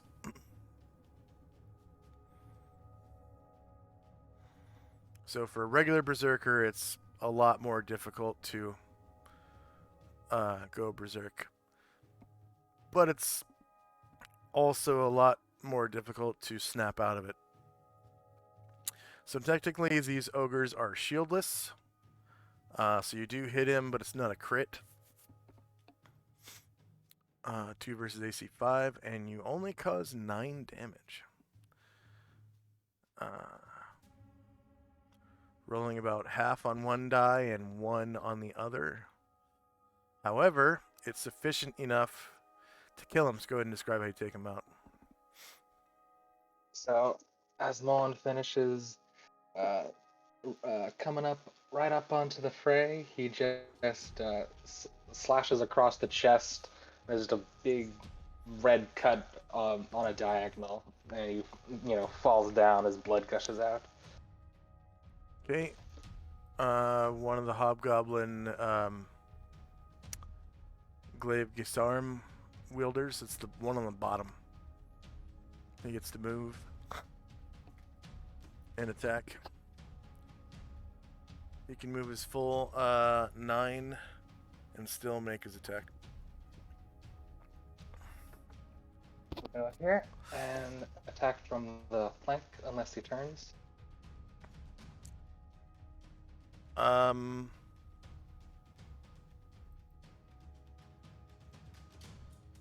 He cannot. He can't make free actions other than speech because of his critical fail. So you get flank and +2 to hit because of his shit status. So for our viewers, whenever you roll a natural 1, for the rest of the round you get this little shit icon status icon. And it means everyone gets a +2 to hit you. So you basically have a big target on your back. Okay, AC 0 hits for 5 damage.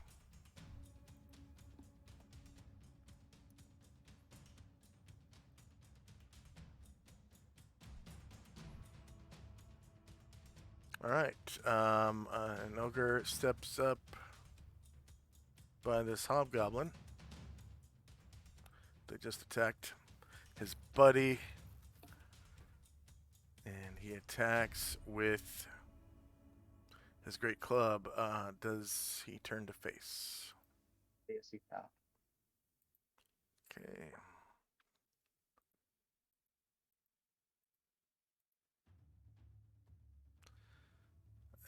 The ogre just barely misses him. And the next ogre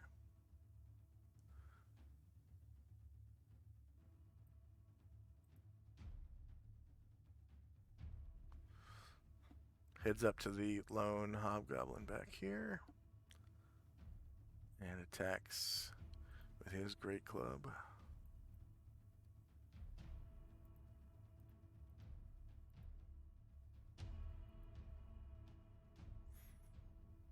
AC 12 is a miss.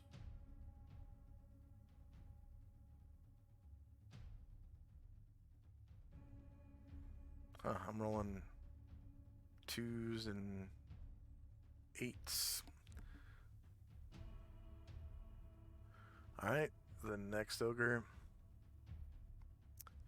steps up to this glaive Gisarm ogre in the front and attacks with his great club.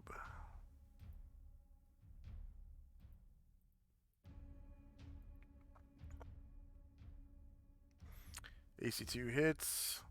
Hobgoblins are medium creatures.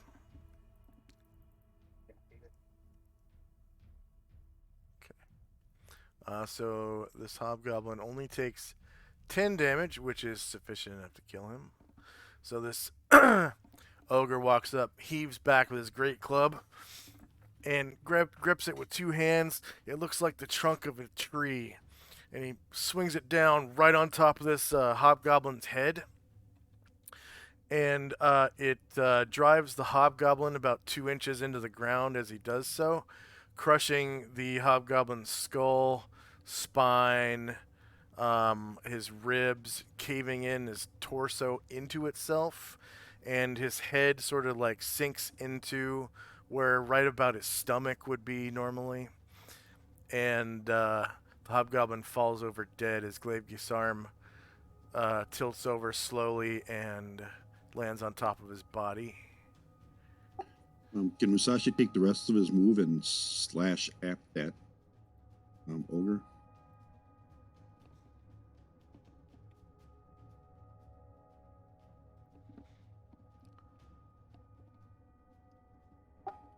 So I was waiting. Yes. Just double check the range.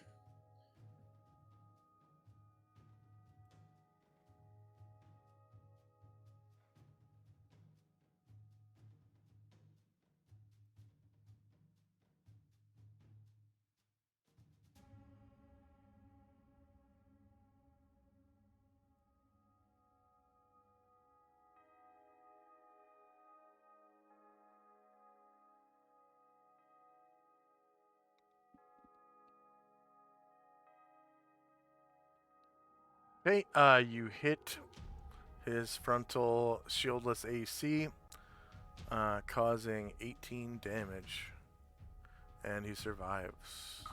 I'll do the Wakizashi.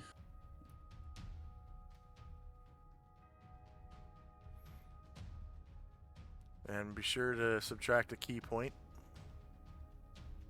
Yeah, it's already off.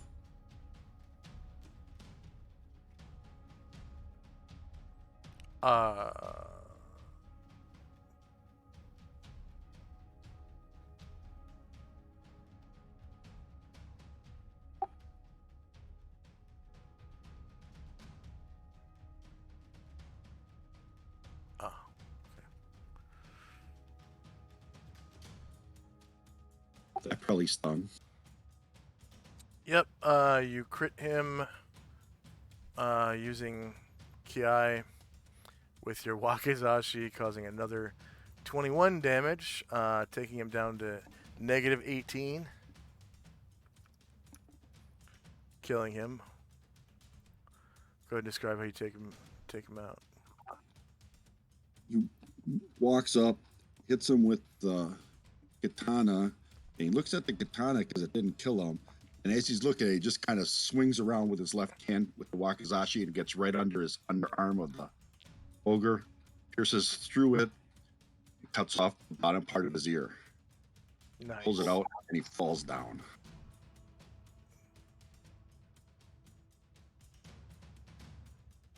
Okay. St. Luther.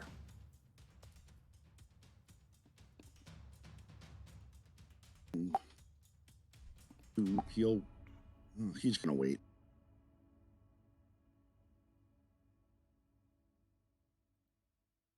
Okay. The last remaining Glaive Gisarim Hobgoblin.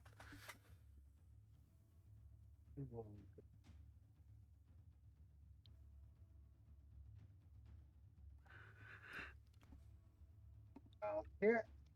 And attack the ship hobgoblin. You will take an attack of opportunity. Wait, from the ship one? Oh, yeah. Okay, that one has a shit. I can't see it from this magnification. All right. Sorry about that. Go ahead. You get flank and +2 to hit.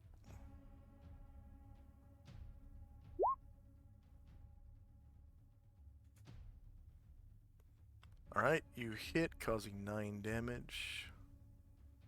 And he survives.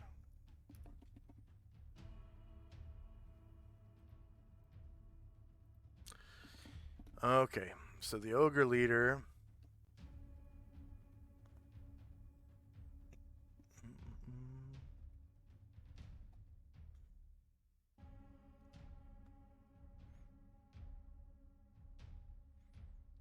The ogre leader is going to charge. That would increase his movement rate to 14. And he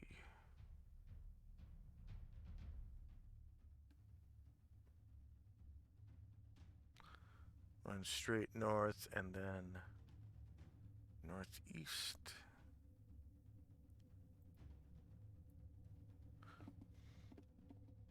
Gaining +2 to his attack roll.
And he's gonna smack this guy with his great club. +2 to hit. The charge.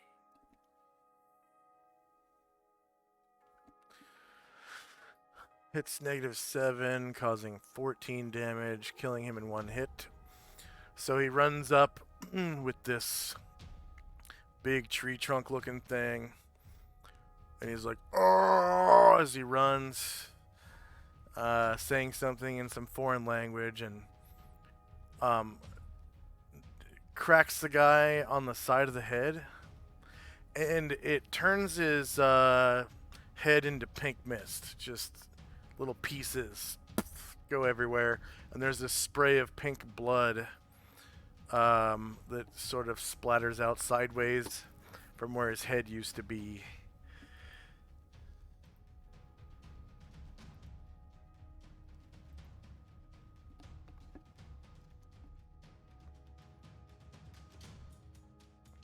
All right, Charlie. Oh.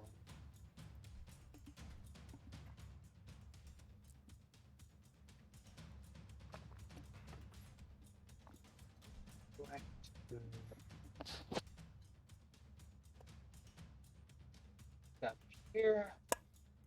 And then, so I'll move a square over. And then I'll take a 5-foot step. And I'll try to attack with one of my sling stones. I rolled for the sling of high quality.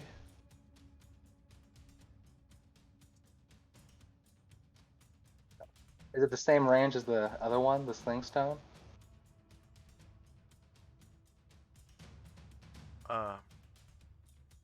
There's two different things. There's the high quality, which I rolled for, and then there's the sling stone. But the sling stone says 8, 16, 24, but it doesn't say the range on the high quality one. Okay, so a sling with the stone.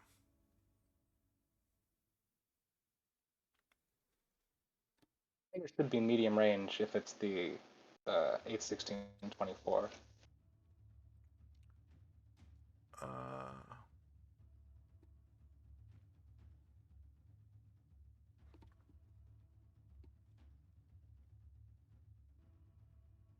Oh, because he's got silver bullets. Okay. So what he did is he's got a sling of high quality, and it shoots either he's got stones and he's got silver bullets. He didn't buy regular bullets. He's got Okay, silver so it's bullets of high quality. or the stone, right? Or stones, yeah. Okay, that's weird. It seems like there's an extra thing here. That's kind of odd. Yeah, he didn't have to put sling of high quality on Okay. there.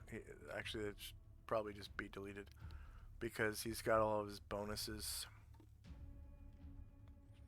I'm gonna got 16 feet exactly to the ogre leader. Oh, you know what? He I think he's double dipping on his dexterity bonus. Cool. Let's see. 17. 18.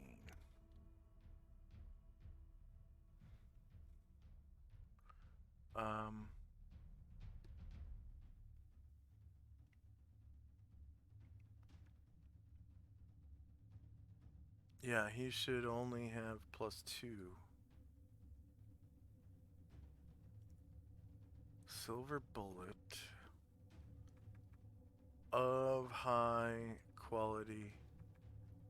Okay, I see. He's using his sling of high quality, which has a +1 to hit, and then he had specially constructed silver bullets of high quality that do +1 damage. But still, he should only have +2. So +2, and then stone should be +2. And then the range on his bullets is 10, 20, 40. 10, 20, 40. Okay. Alright. That's still medium range then. Okay. So he just uses real expensive ammunition all the time. Doesn't have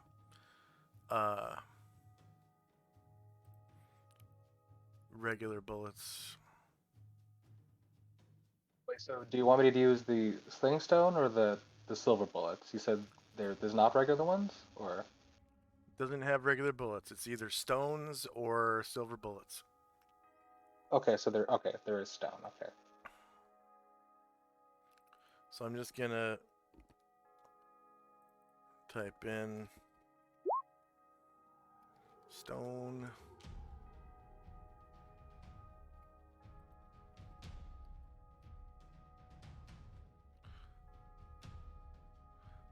Sling high quality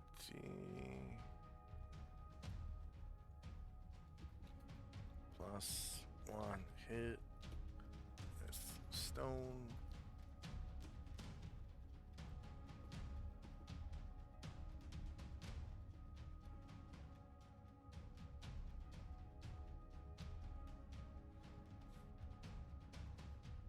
And then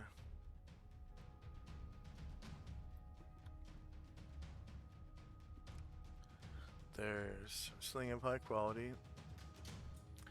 +1 to hit with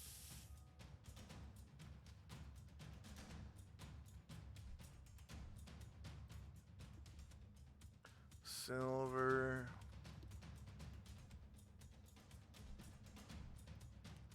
Bullet.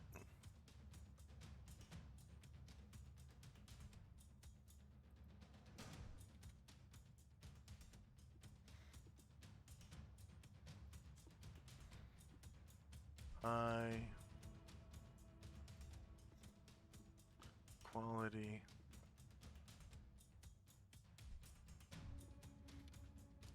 +1 damage.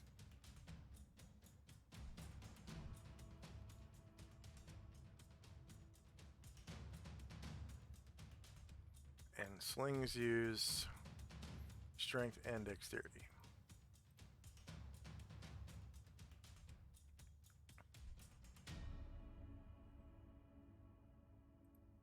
All right.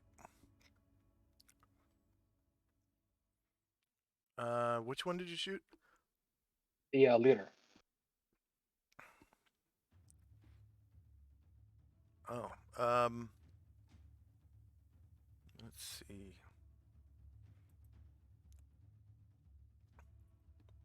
So the leader will be 1 through, well,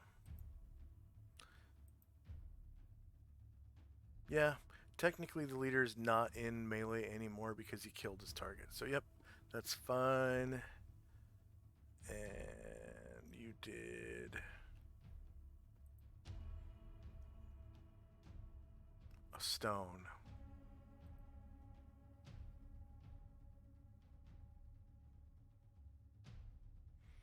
Eight, 16, 24.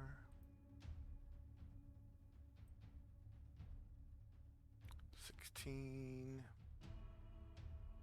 And you did medium range, good. So you caused 3 damage.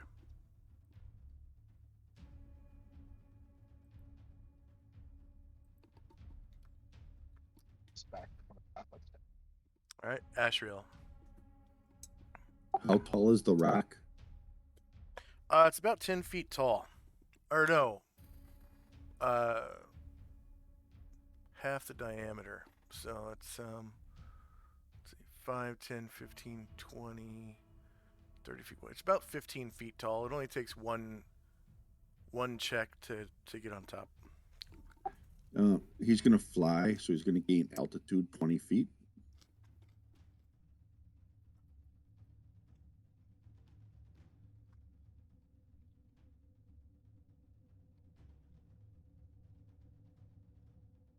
I have 10, 15, 20. Okay. And you're going to fly over the rock.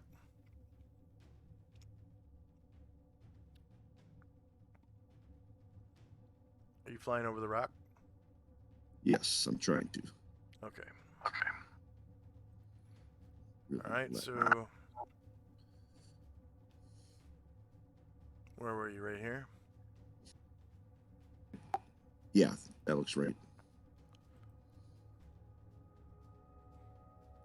So basically, he's gonna fly. He wants to fly straight over to the ogre leader. We'll go up 2 to fly over the rock, come back down 1. Okay, this is 9 squares. Okay. And +2 because he went up, right? So he's at 11.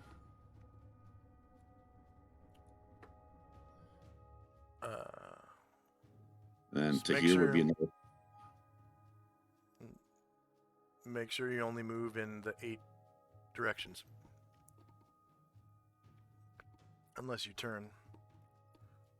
He hasn't turned yet. All right. So it's 11, 12, 13, 14, 15. Then you will turn 16, 7. It's 27. Come down to 10 feet. And turn to face the leader.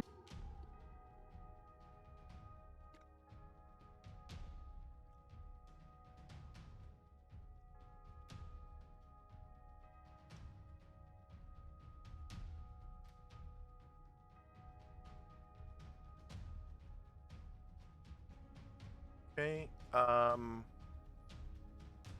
see. What are the categories for his sword? I'll roll it. I don't remember what they were.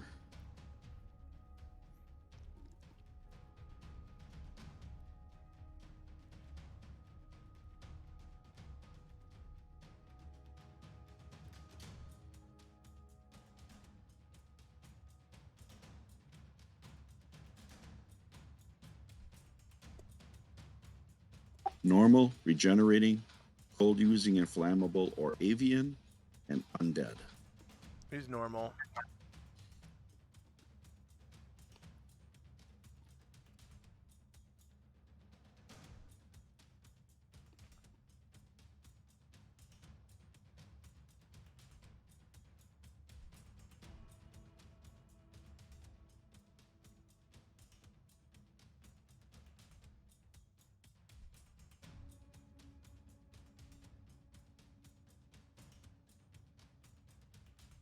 Alright, -9 hits.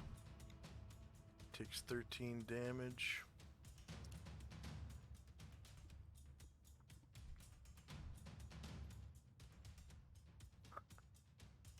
Oh man, I'm trying to imagine like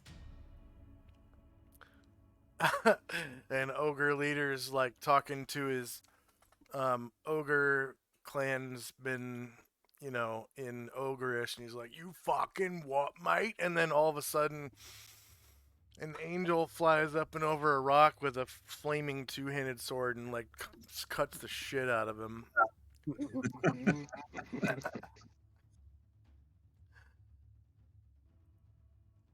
He'd probably be scared shitless. Ni wa holding it to G.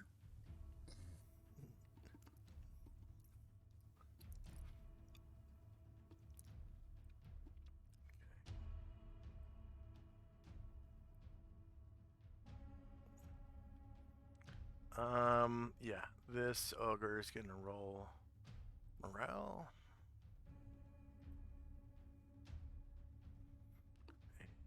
He succeeds. Jeez, what's their morale? Oh, it's not bad. It's about average.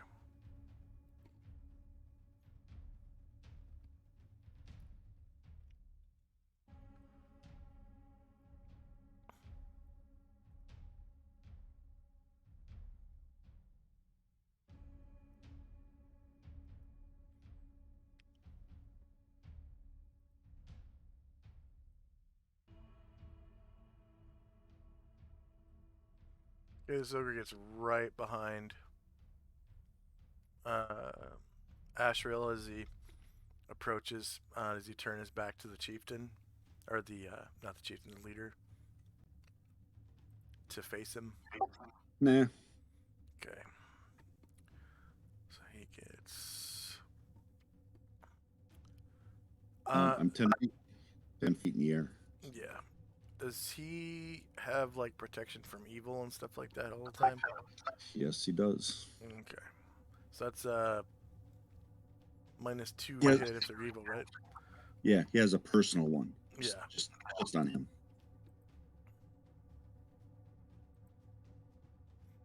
Okay, so it's rear,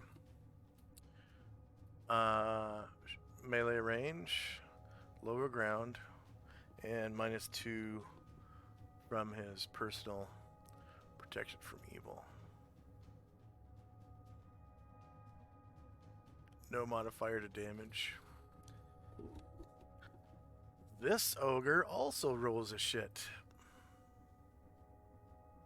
I think he was really scared. That's why. And this ogre had a shit from last round, so I'll remove that.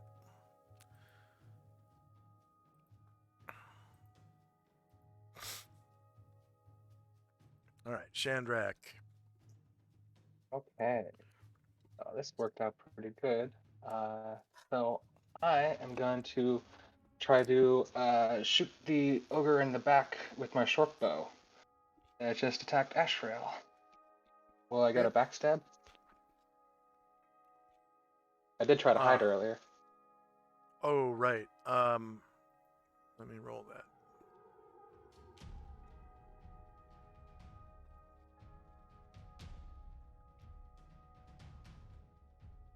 Oh, that was before you cast the fireball, right?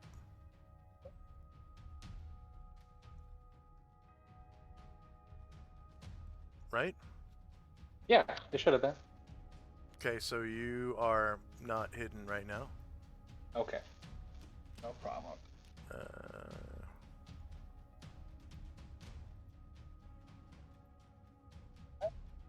Right in his back. You get higher ground and rear attack and +2 to hit. Oh, what range? 14 squares.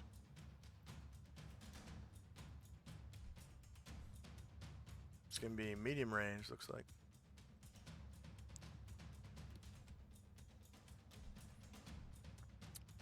-5 definitely hits, causing 2 damage.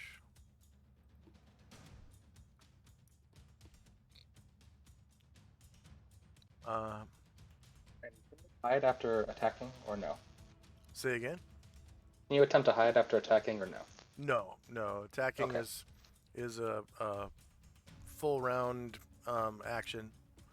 You can Okay, make understood. your full. It's a full move action. You can make a full move and hide. But it Okay, is an action like attacking is. Okay, no problem. That's all for him. Tenzi.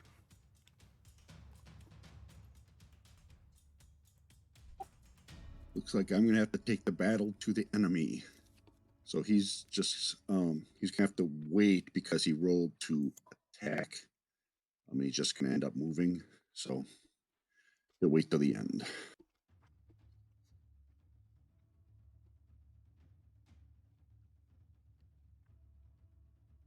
Matrice.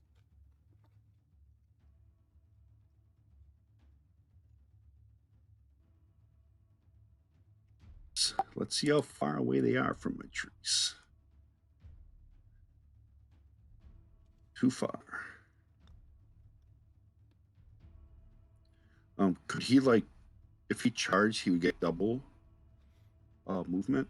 You actually have to roll roll. initiative for charge, and it multiplies your movement by 1.5 times, and you lose your dexterity bonus from AC, so it's like you're surprised, and Right, you get a +2 to hit at the end, and you only attack one time as well. Okay, so he's just gonna wait till the end then and just do a regular move. Okay.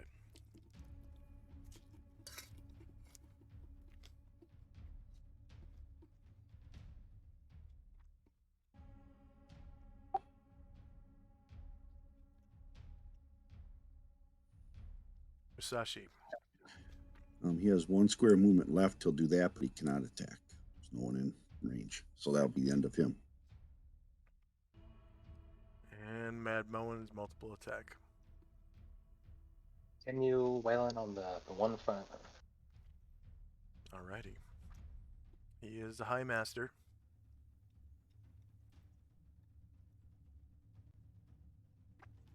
Time for some crit.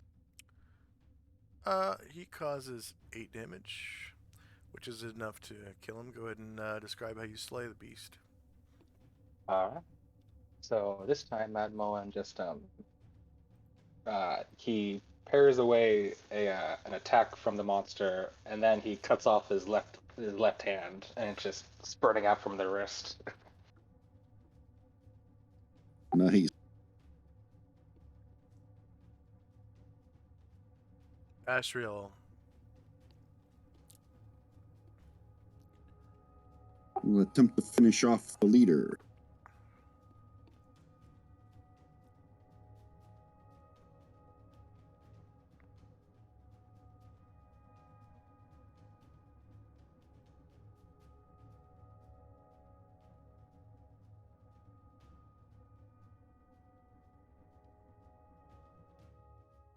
Okay, 12 damage.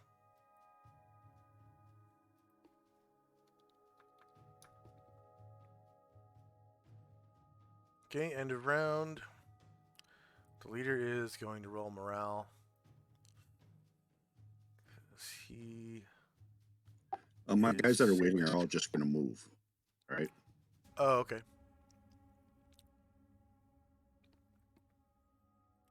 This ogre is going to roll. Okay, this ogre drops to his knees. Gives up. Got a white flag on him.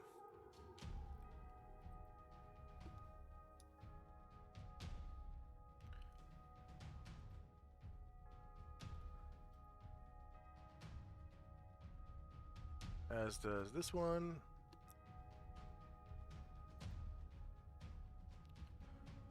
And they start whimpering and like pissing themselves.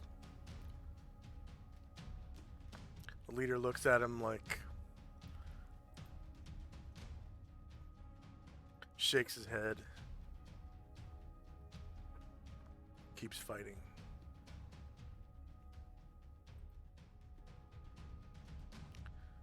And because there's only one mook left, I'm going to roll initiative for him.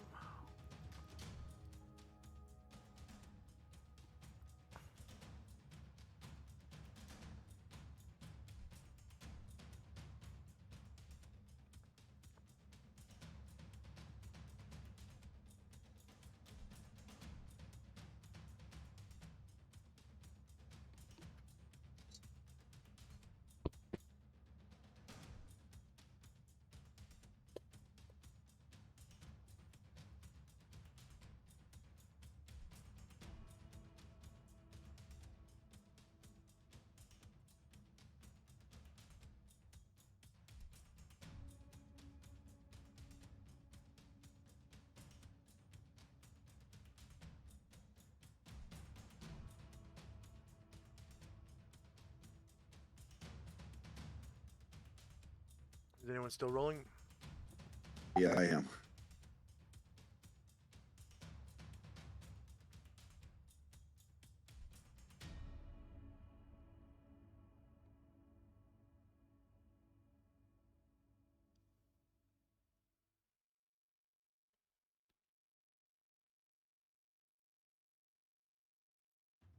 Anyone still rolling?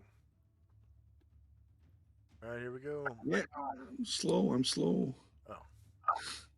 We got too many attacks.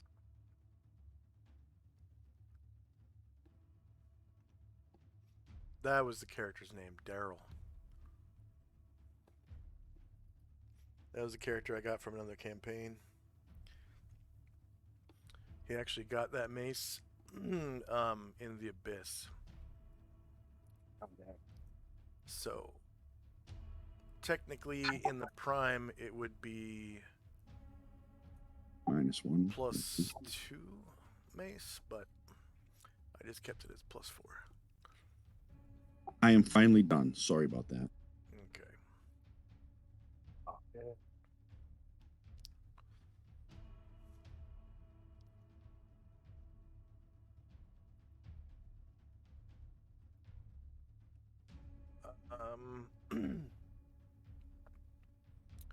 All right, so we've got Shandrak is up first. I would like to just attempt to hide again.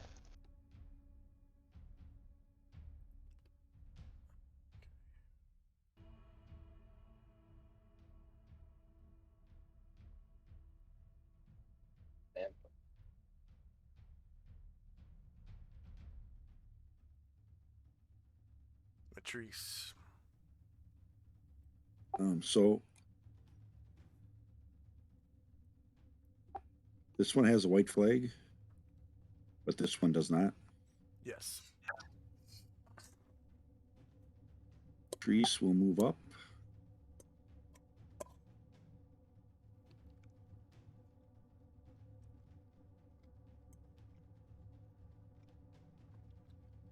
You can hear the sobbing of the two ogres.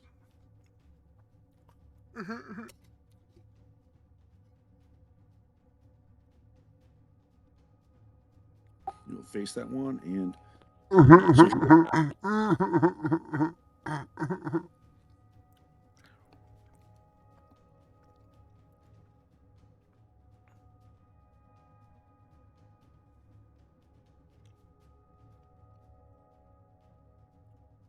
you crit for 12 damage, and I think you have another sword in your left hand.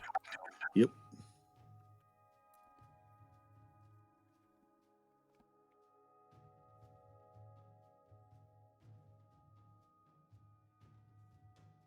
$17 is a miss.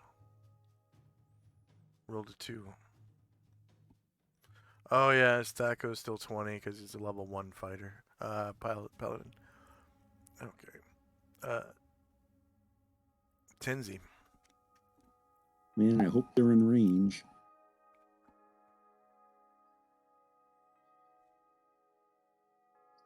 Oh, yay. Oh, that guy white flagged. Dang it.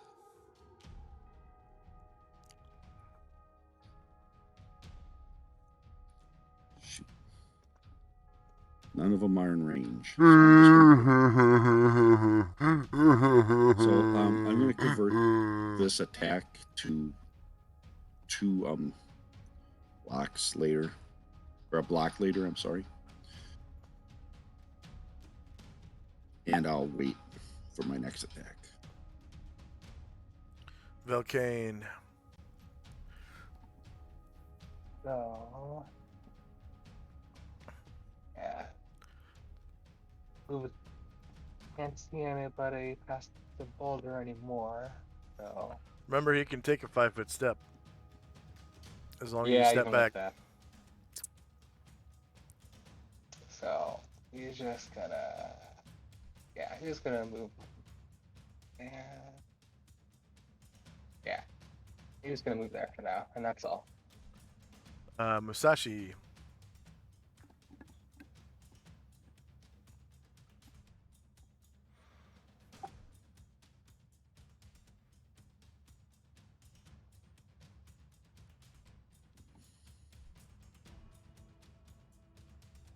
Move up and attack the same one that Matrice just did.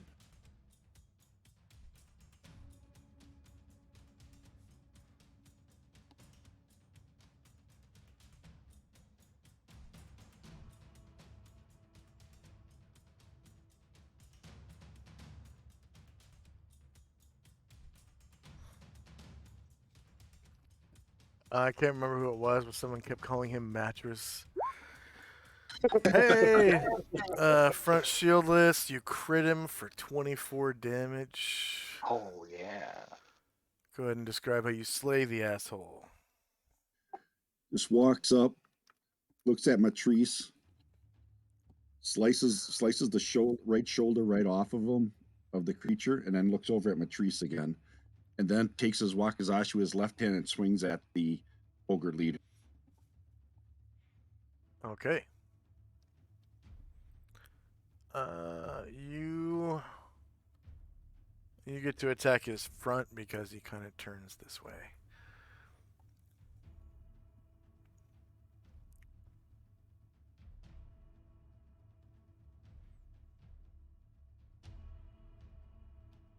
I gotta mess with this sheet.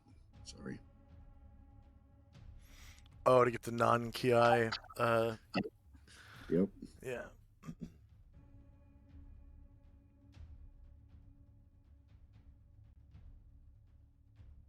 Get in front of this two-handed because I don't normally use that. So.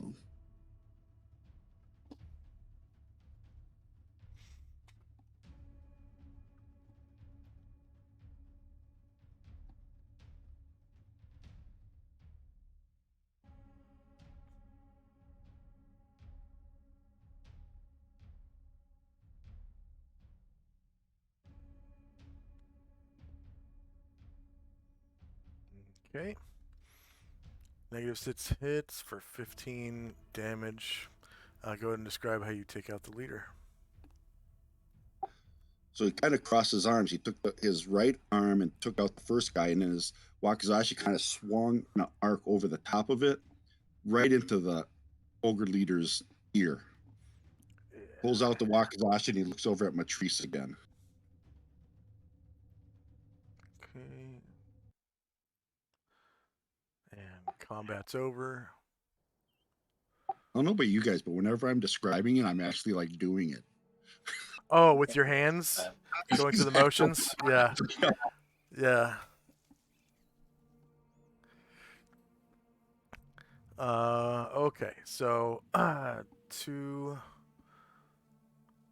ogres are still alive. So we got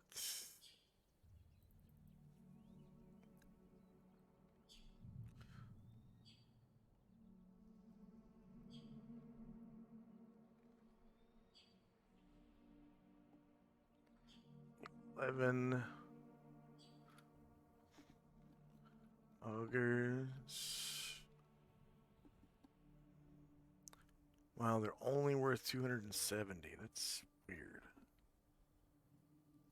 You'd think they'd be worth like twice as much as an elf. Their characters, 2 NPCs. There's like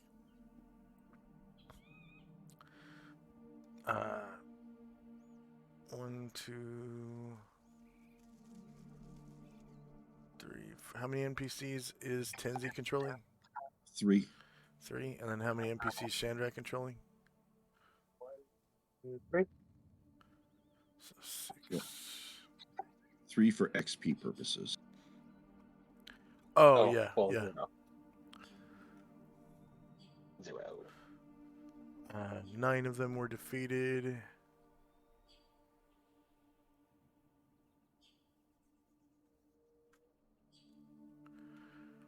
Hit dice per creature is 4. Where's in barns? Let's see.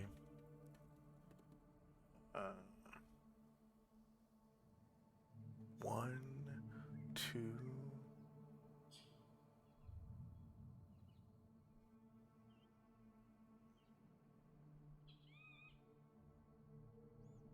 Only 2 warriors. Mad Moen and Musashi. And Matrice. Ah! Is- Yeah. That's right, Paladin.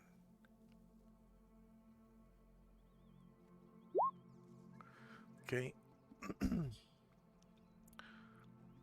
So you still get XP for the 2 surviving ones, or you just don't get hit dice XP because they're not dead. And because they're not dead, it's possible to recruit them as henchmen or whatever. It's usually a good time to recruit henchmen when people surrender to you. And the ogre leader. So 1 ogre leader. Leaders are worth 650.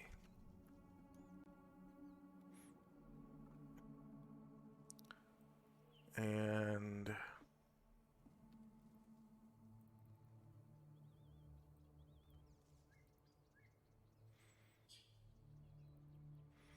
okay, 2 PCs, 6 NPCs. Number of creatures defeated, 1. Hit dice per creature, they have 7 hit dice. Warriors and bards, there's 3.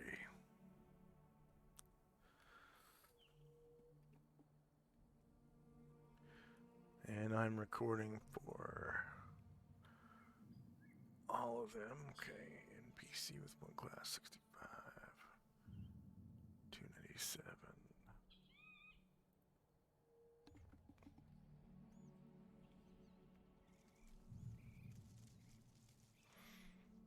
Uh, 140.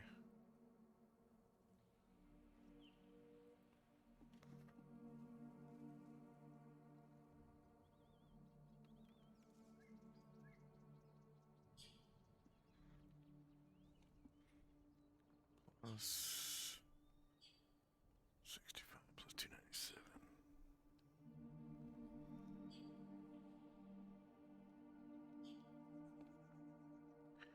1202 for Moen. Nice.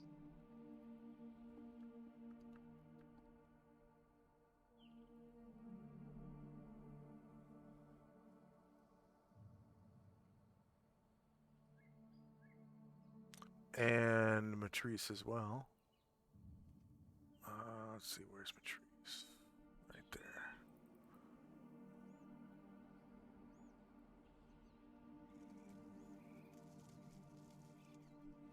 there. Alright. He gets the level 2 Paladin at the end of the session.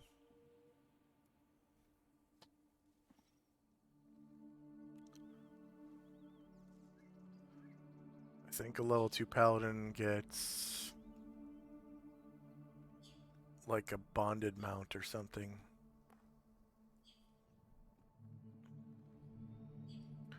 And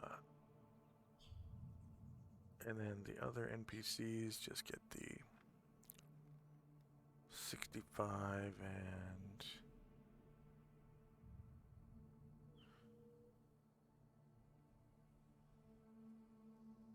297.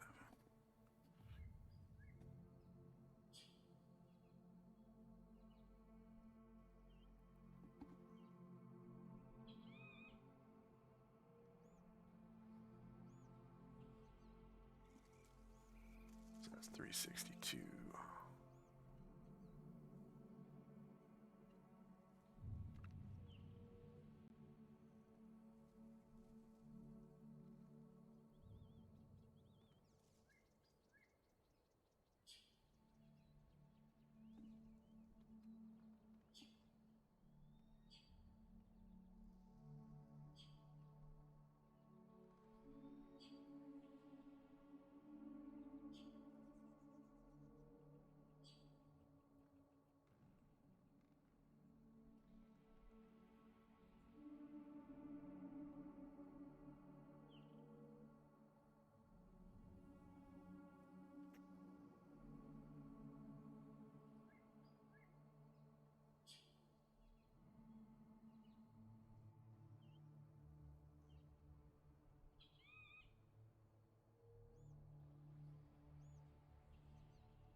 And I think that's all of them.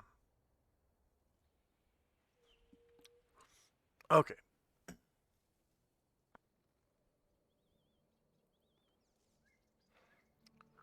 Let's see, did I do class abilities for Paladin?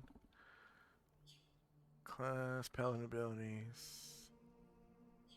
Nice. Leon hands.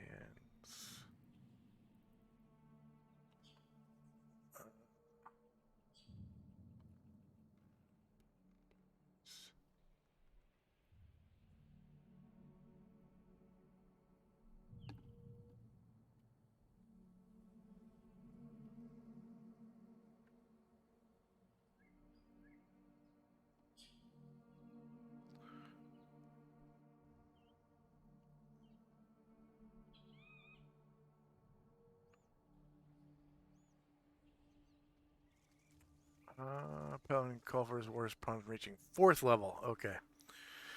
Or anytime thereafter. When he gets to 3rd level, he can turn undead. As a priest 2 levels lower than him, I think that's why it's at 3rd level.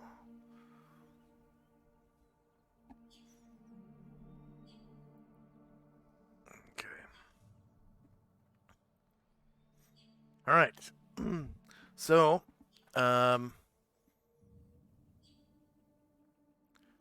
where'd the TOT go? There we go.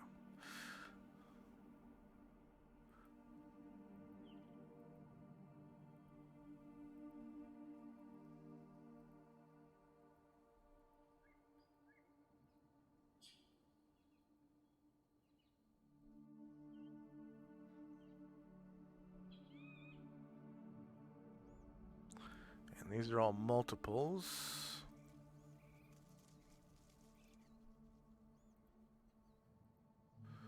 So, end of round.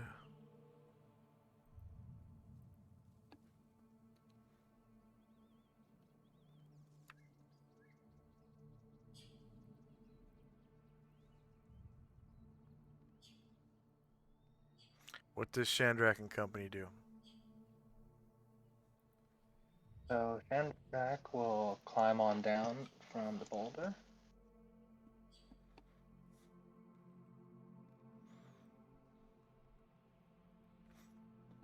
You can hear the ogres sobbing.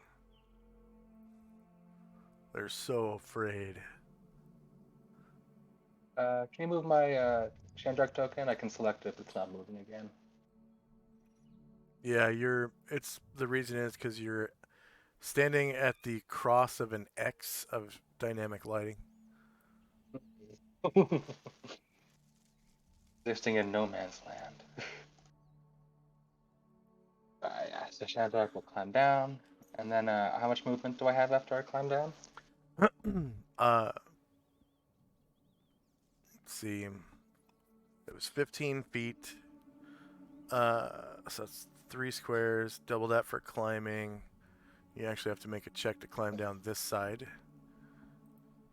So, Dave skills, climb walls, button handholds, leather or none, try. Okay, so 3 times 2 for climbing is 6, so you still have, well, your movement is doubled, so you still have 18 squares, because you're out of combat right now. That's fine. So, up through.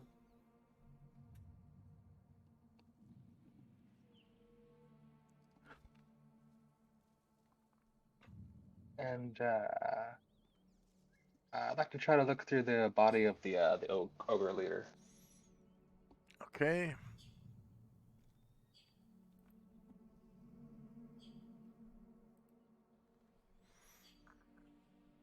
You find like 7 gold stashed in a pouch right next to his balls, basically, like inside of his clothes. Oh, Kobraki pocket that.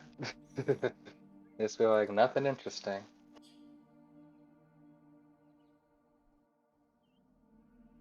And then I will move other piece.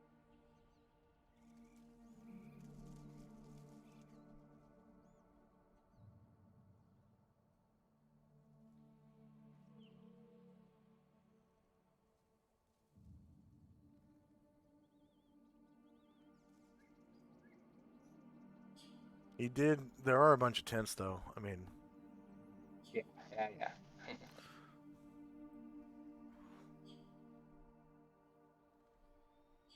Walk for now. So, and then I'll move Sandy to the group as well.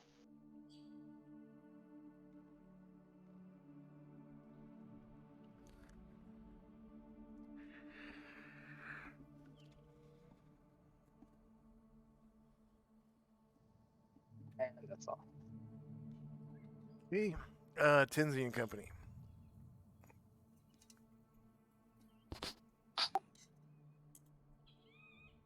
Asheville will turn to the ogre that's cowering behind him.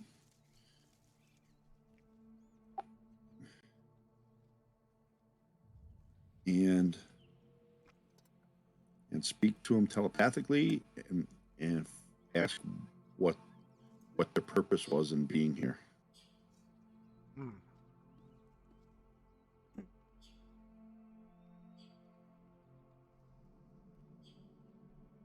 He says,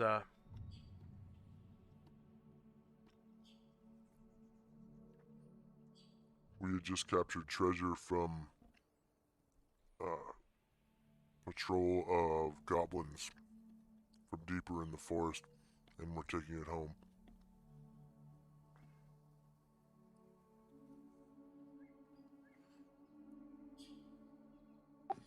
Asheville says you may leave here, but with only what you carry on your back. And he just takes his club and the clothes that he's got and like nods, and he says, Thank you for sparing us.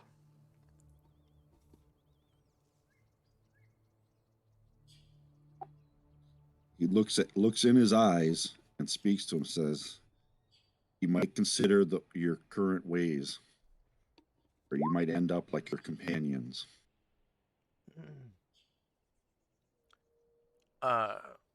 you're talking about Ashriel, right? Asheville, yeah, speaking Yeah. to tele.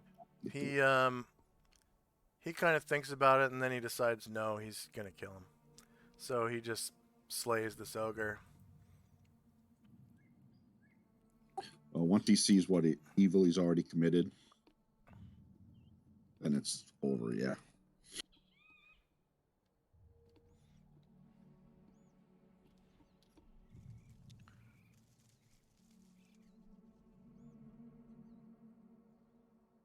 While he's doing that, Tenzi will walk up to the other guy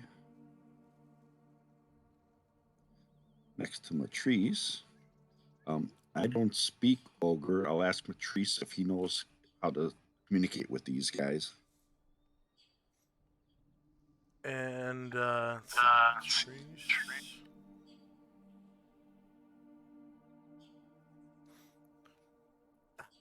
I forget how Matrice used to talk. The guy only played for like 2 sessions. Speaking of that, this is the start of my second year in this campaign. Nice. Or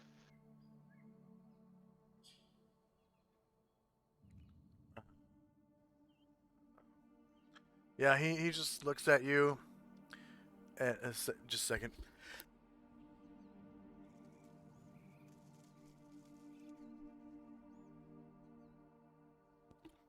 Ooh, just had to sneeze all of a sudden. He looks at you and says, I can barely speak common.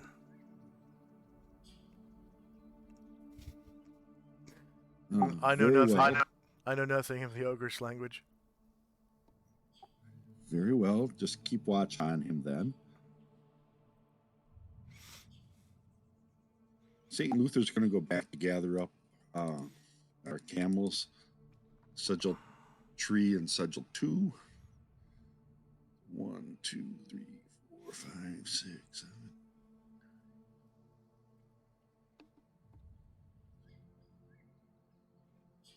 20. He'll gather up the bridles and then start moving back. So he gets 5 more. 1, 2. But shouldn't we kill them? I mean, they're known to rape human females.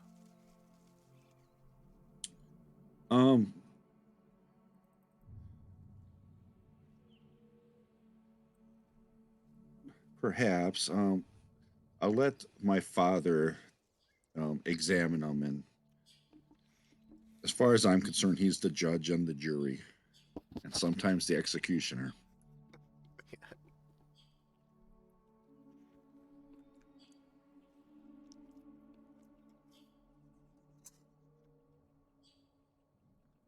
I think. Oh, Musashi. Musashi's going to go to the first tent and see if there's any more hiding in there. And just kind of rummage through it to see if there's anything else in there. The chief's tent? It was this one. Okay, he'll head over to there.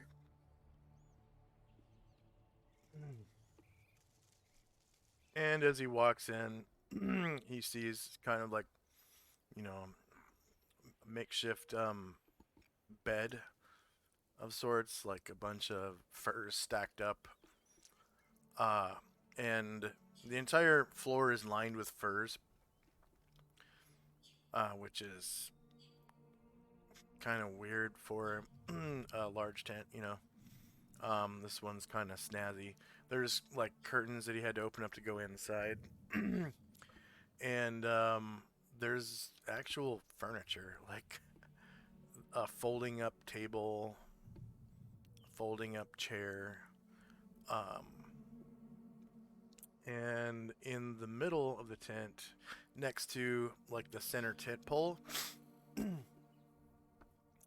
there's like a lump that is kind of sticking up out of the floor a little bit underneath one of the furs.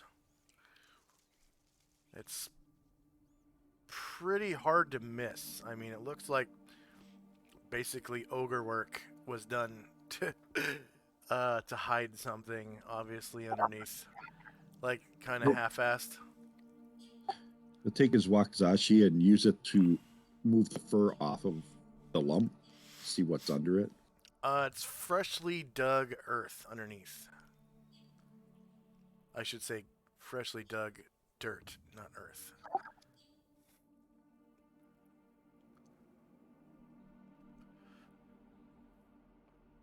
He'll start trying to clear it away to see what's under it.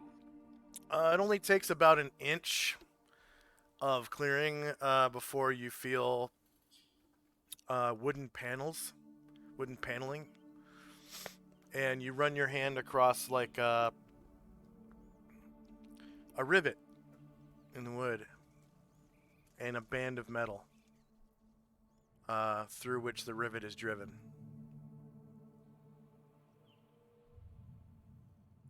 Continue to clear off to see if I can find like a handle or something to be able to pull it Okay, out with. it's definitely the top of a treasure chest, and you find handles on both ends. It's a large chest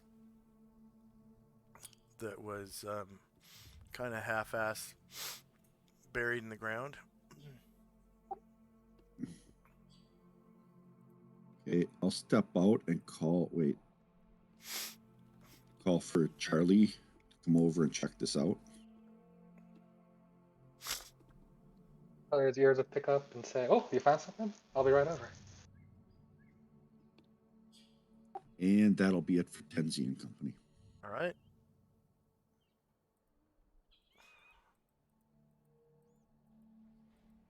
Shandrak and Company. Hearing the call from Musashi, Charlie will make his way over.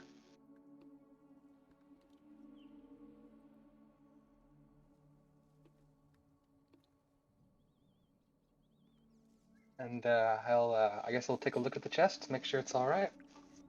Okay. No traps or anything. Go ahead and roll.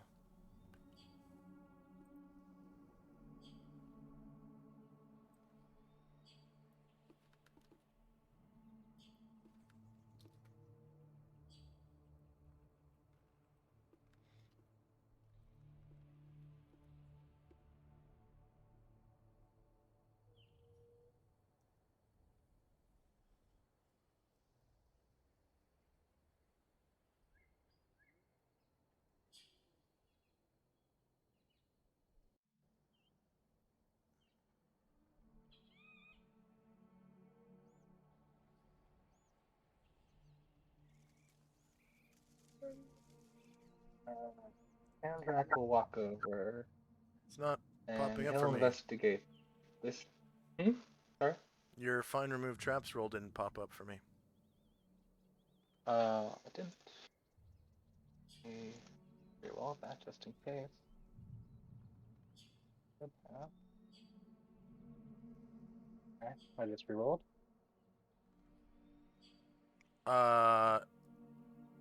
In chat, go ahead and click on the find remove traps button. And make sure you have Charlie selected.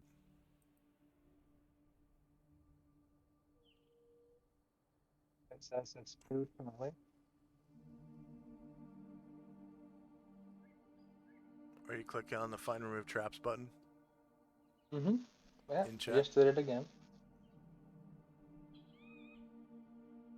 Okay, I'll have to do it because it's not popping up for me.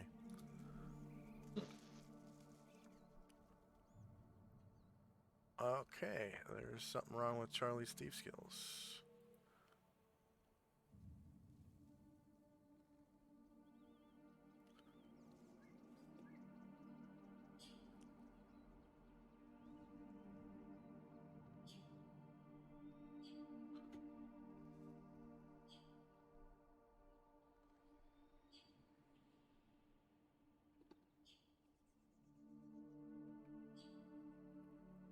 Oh, I see. Yeah. It's the armor. Mm. It lowered his thief skill with find remove traps lower than 0%, so he cannot Alright, even so he can't he'll. even reach down there. So, okay, so can he just take off his armor in a round, right? Yeah, it's gonna take a while. It A takes a while. while, not a round?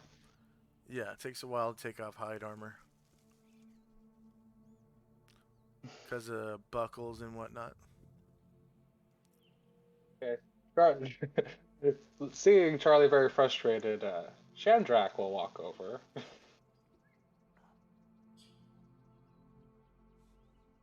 And Shandrak will attempt to find remove traps.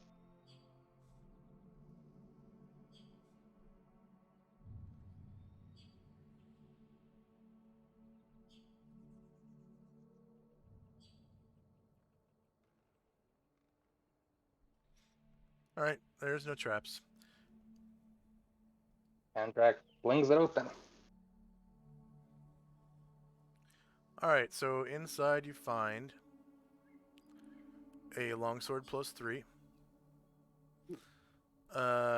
medium-sized suit of plate mail +3, 10 potions of climbing, and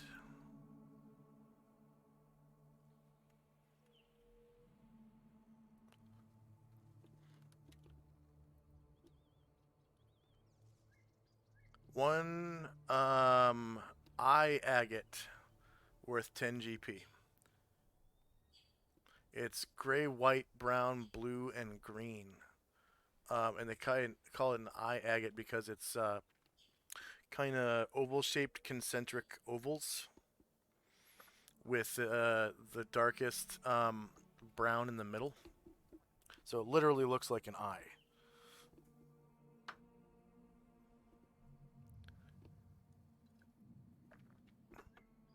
As the eye, longsword +3. Uh, oh, wait, hold on just a second.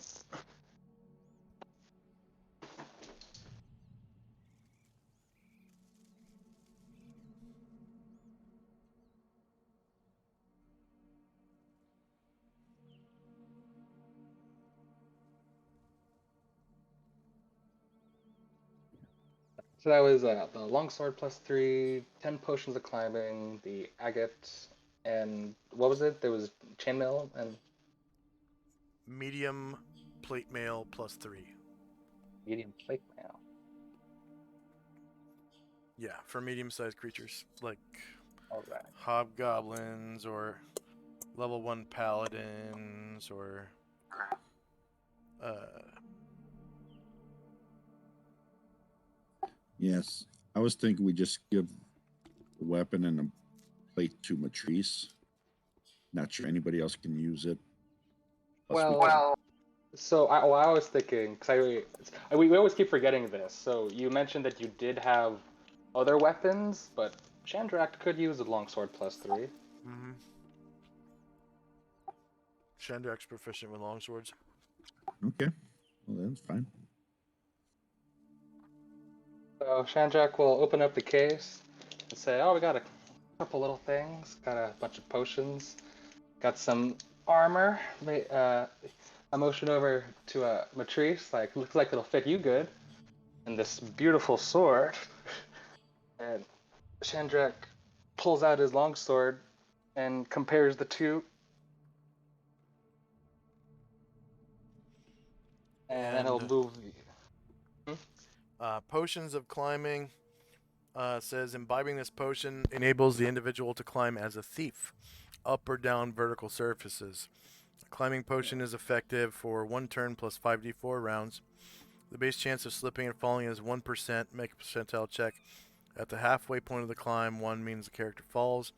For every 100 pounds carried by the character, add 1% to the chance of slipping. If the climber wears armor, add the following to the falling chance, and there's different armors and different chances to fall. The highest of which is 12% for full plate armor, 10% for field plate and regular plate mail.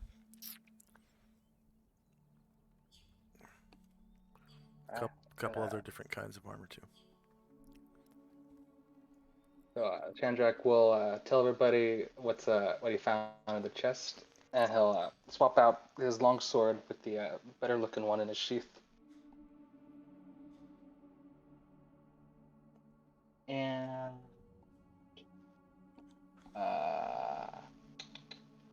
Valkane, if he can, he'll look over to the hobgoblin, and he'll ask him to look over to search one of those tents over there.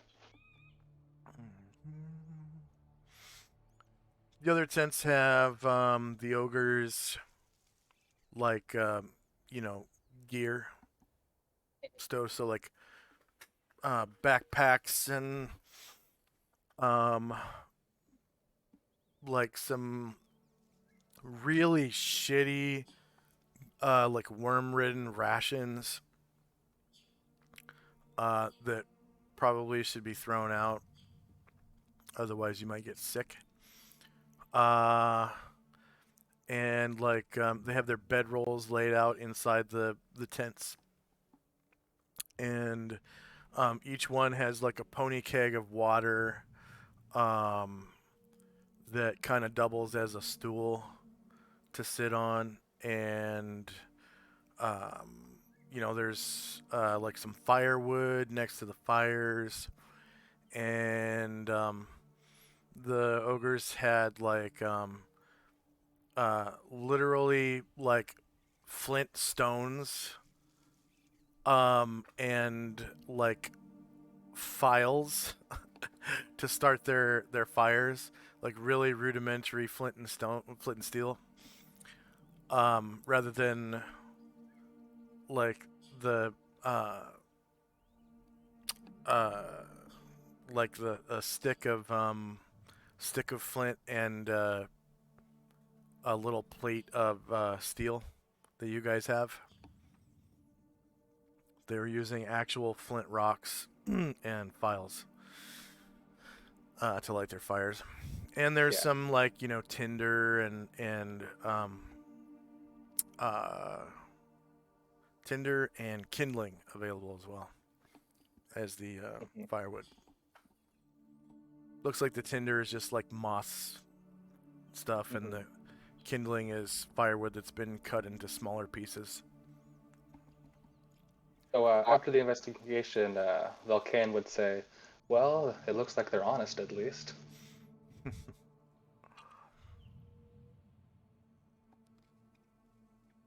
And that'll be at my turn. Okay. Tenzi and Company. Musashi does not have a flint and steel in his equipment, so he'll take one of the primitive flint and steels. Okay.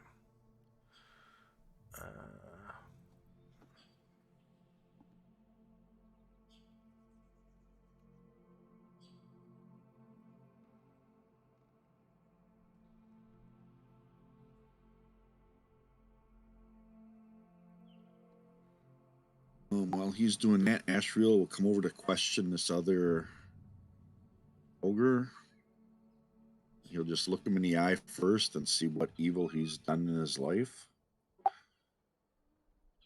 and see if he's worth redeeming. He's not. Yeah, he just slays him. He kills him. Yeah. They're far beyond redemption. Like as a race, I mean, they're just kill on sight. Then that's what he will do. Yep. Okay.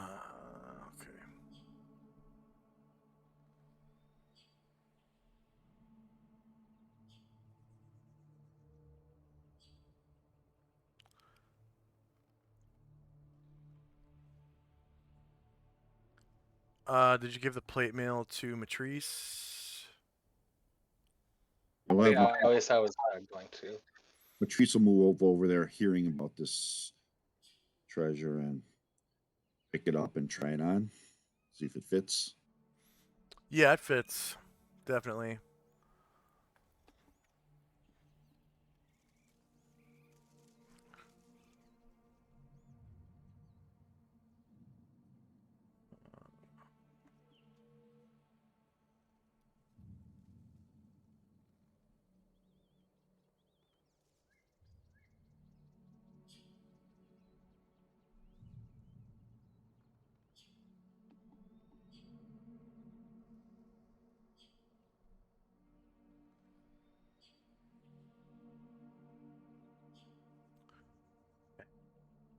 I know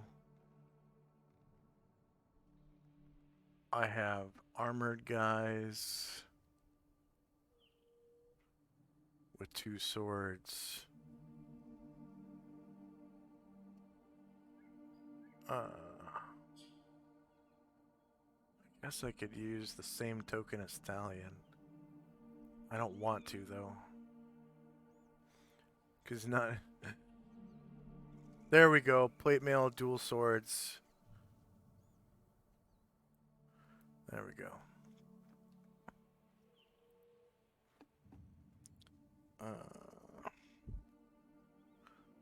So small. Alright. Advanced.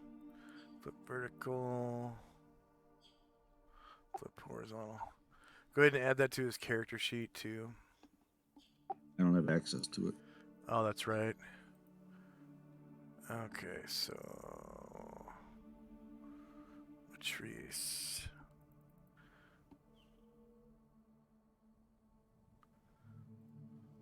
Vision. 1. Latrice.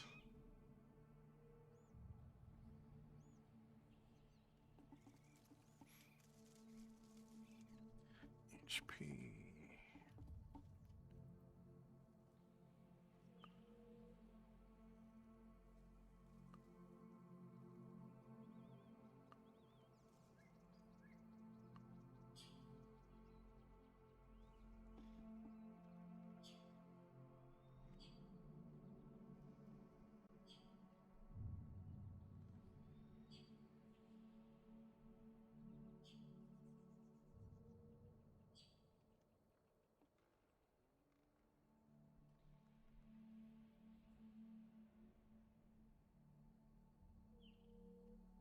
Save settings.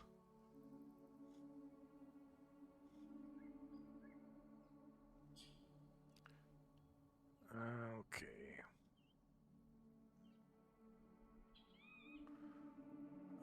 Plate mail.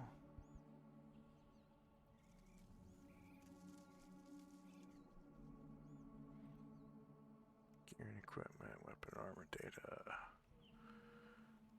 Plate mail normally weighs 50 pounds.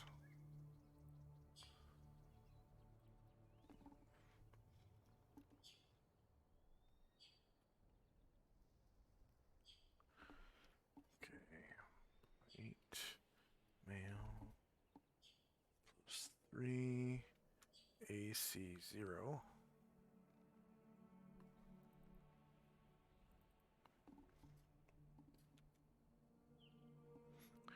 So his... Oh, that's right. He has a dexterity bonus. Okay. So his AC is -1. AC surprised is 0.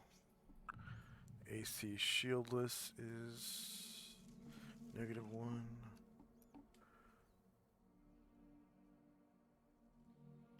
And he now gets +5 to all his saving throws. Because it's in addition to his paladin bonus.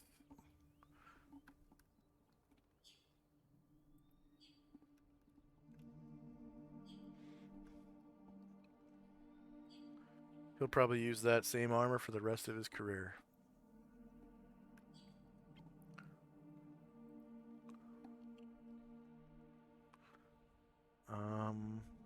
Okay. So he's now much more of a viable tank. And could you delete his old token for me?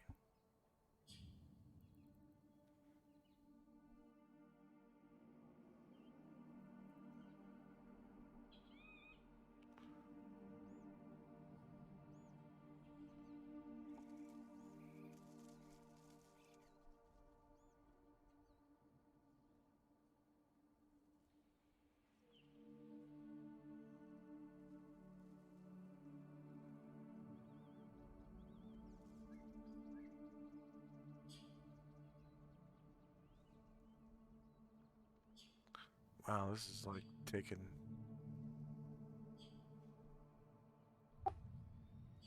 Yeah, I lost. I actually have lost the tabletop now. Okay. So I'm gonna refresh. I had to go to a different map because it was just lagging so bad. Let's see, and then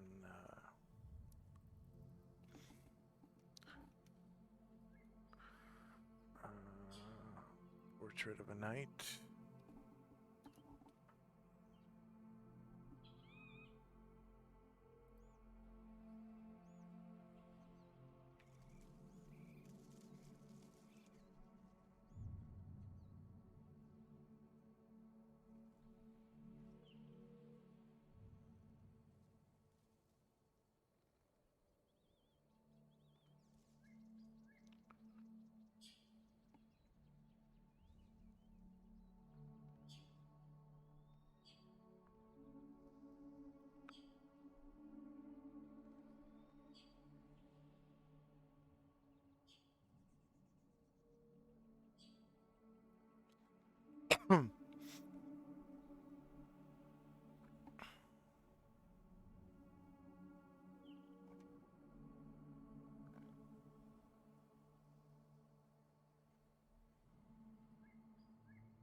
Okay, got his token. Okay. Field plate. Damn it. How about just plate mail?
Jeez, okay. How about from everything?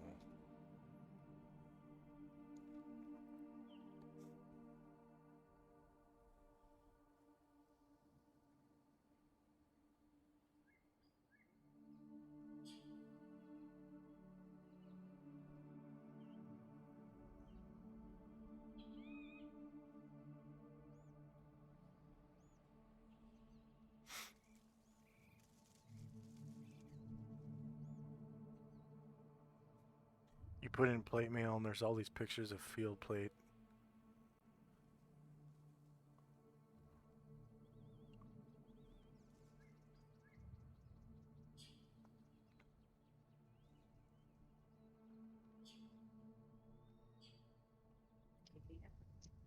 Maybe I'm just being too picky. I think I'm gonna use this one here.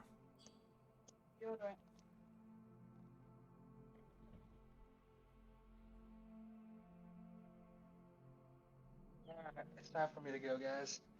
Okay. All right. Thanks, Shandrak. Good game today. Yeah, way to clear the field with that fireball. Yeah, that was good.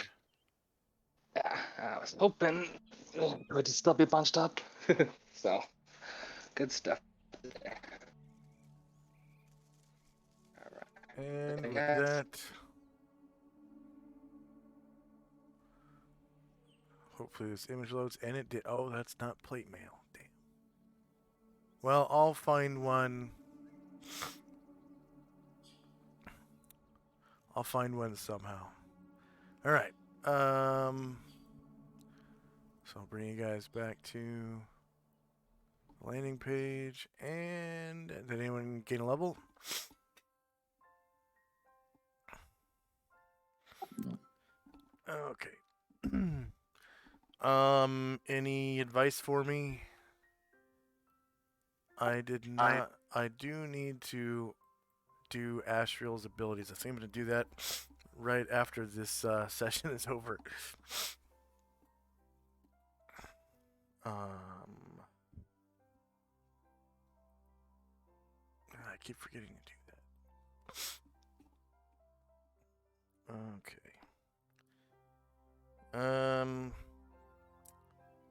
For our viewers, thanks for watching. Please like, share, and subscribe. Hopefully we'll see you again next weekend. Let's set up a raid real quick.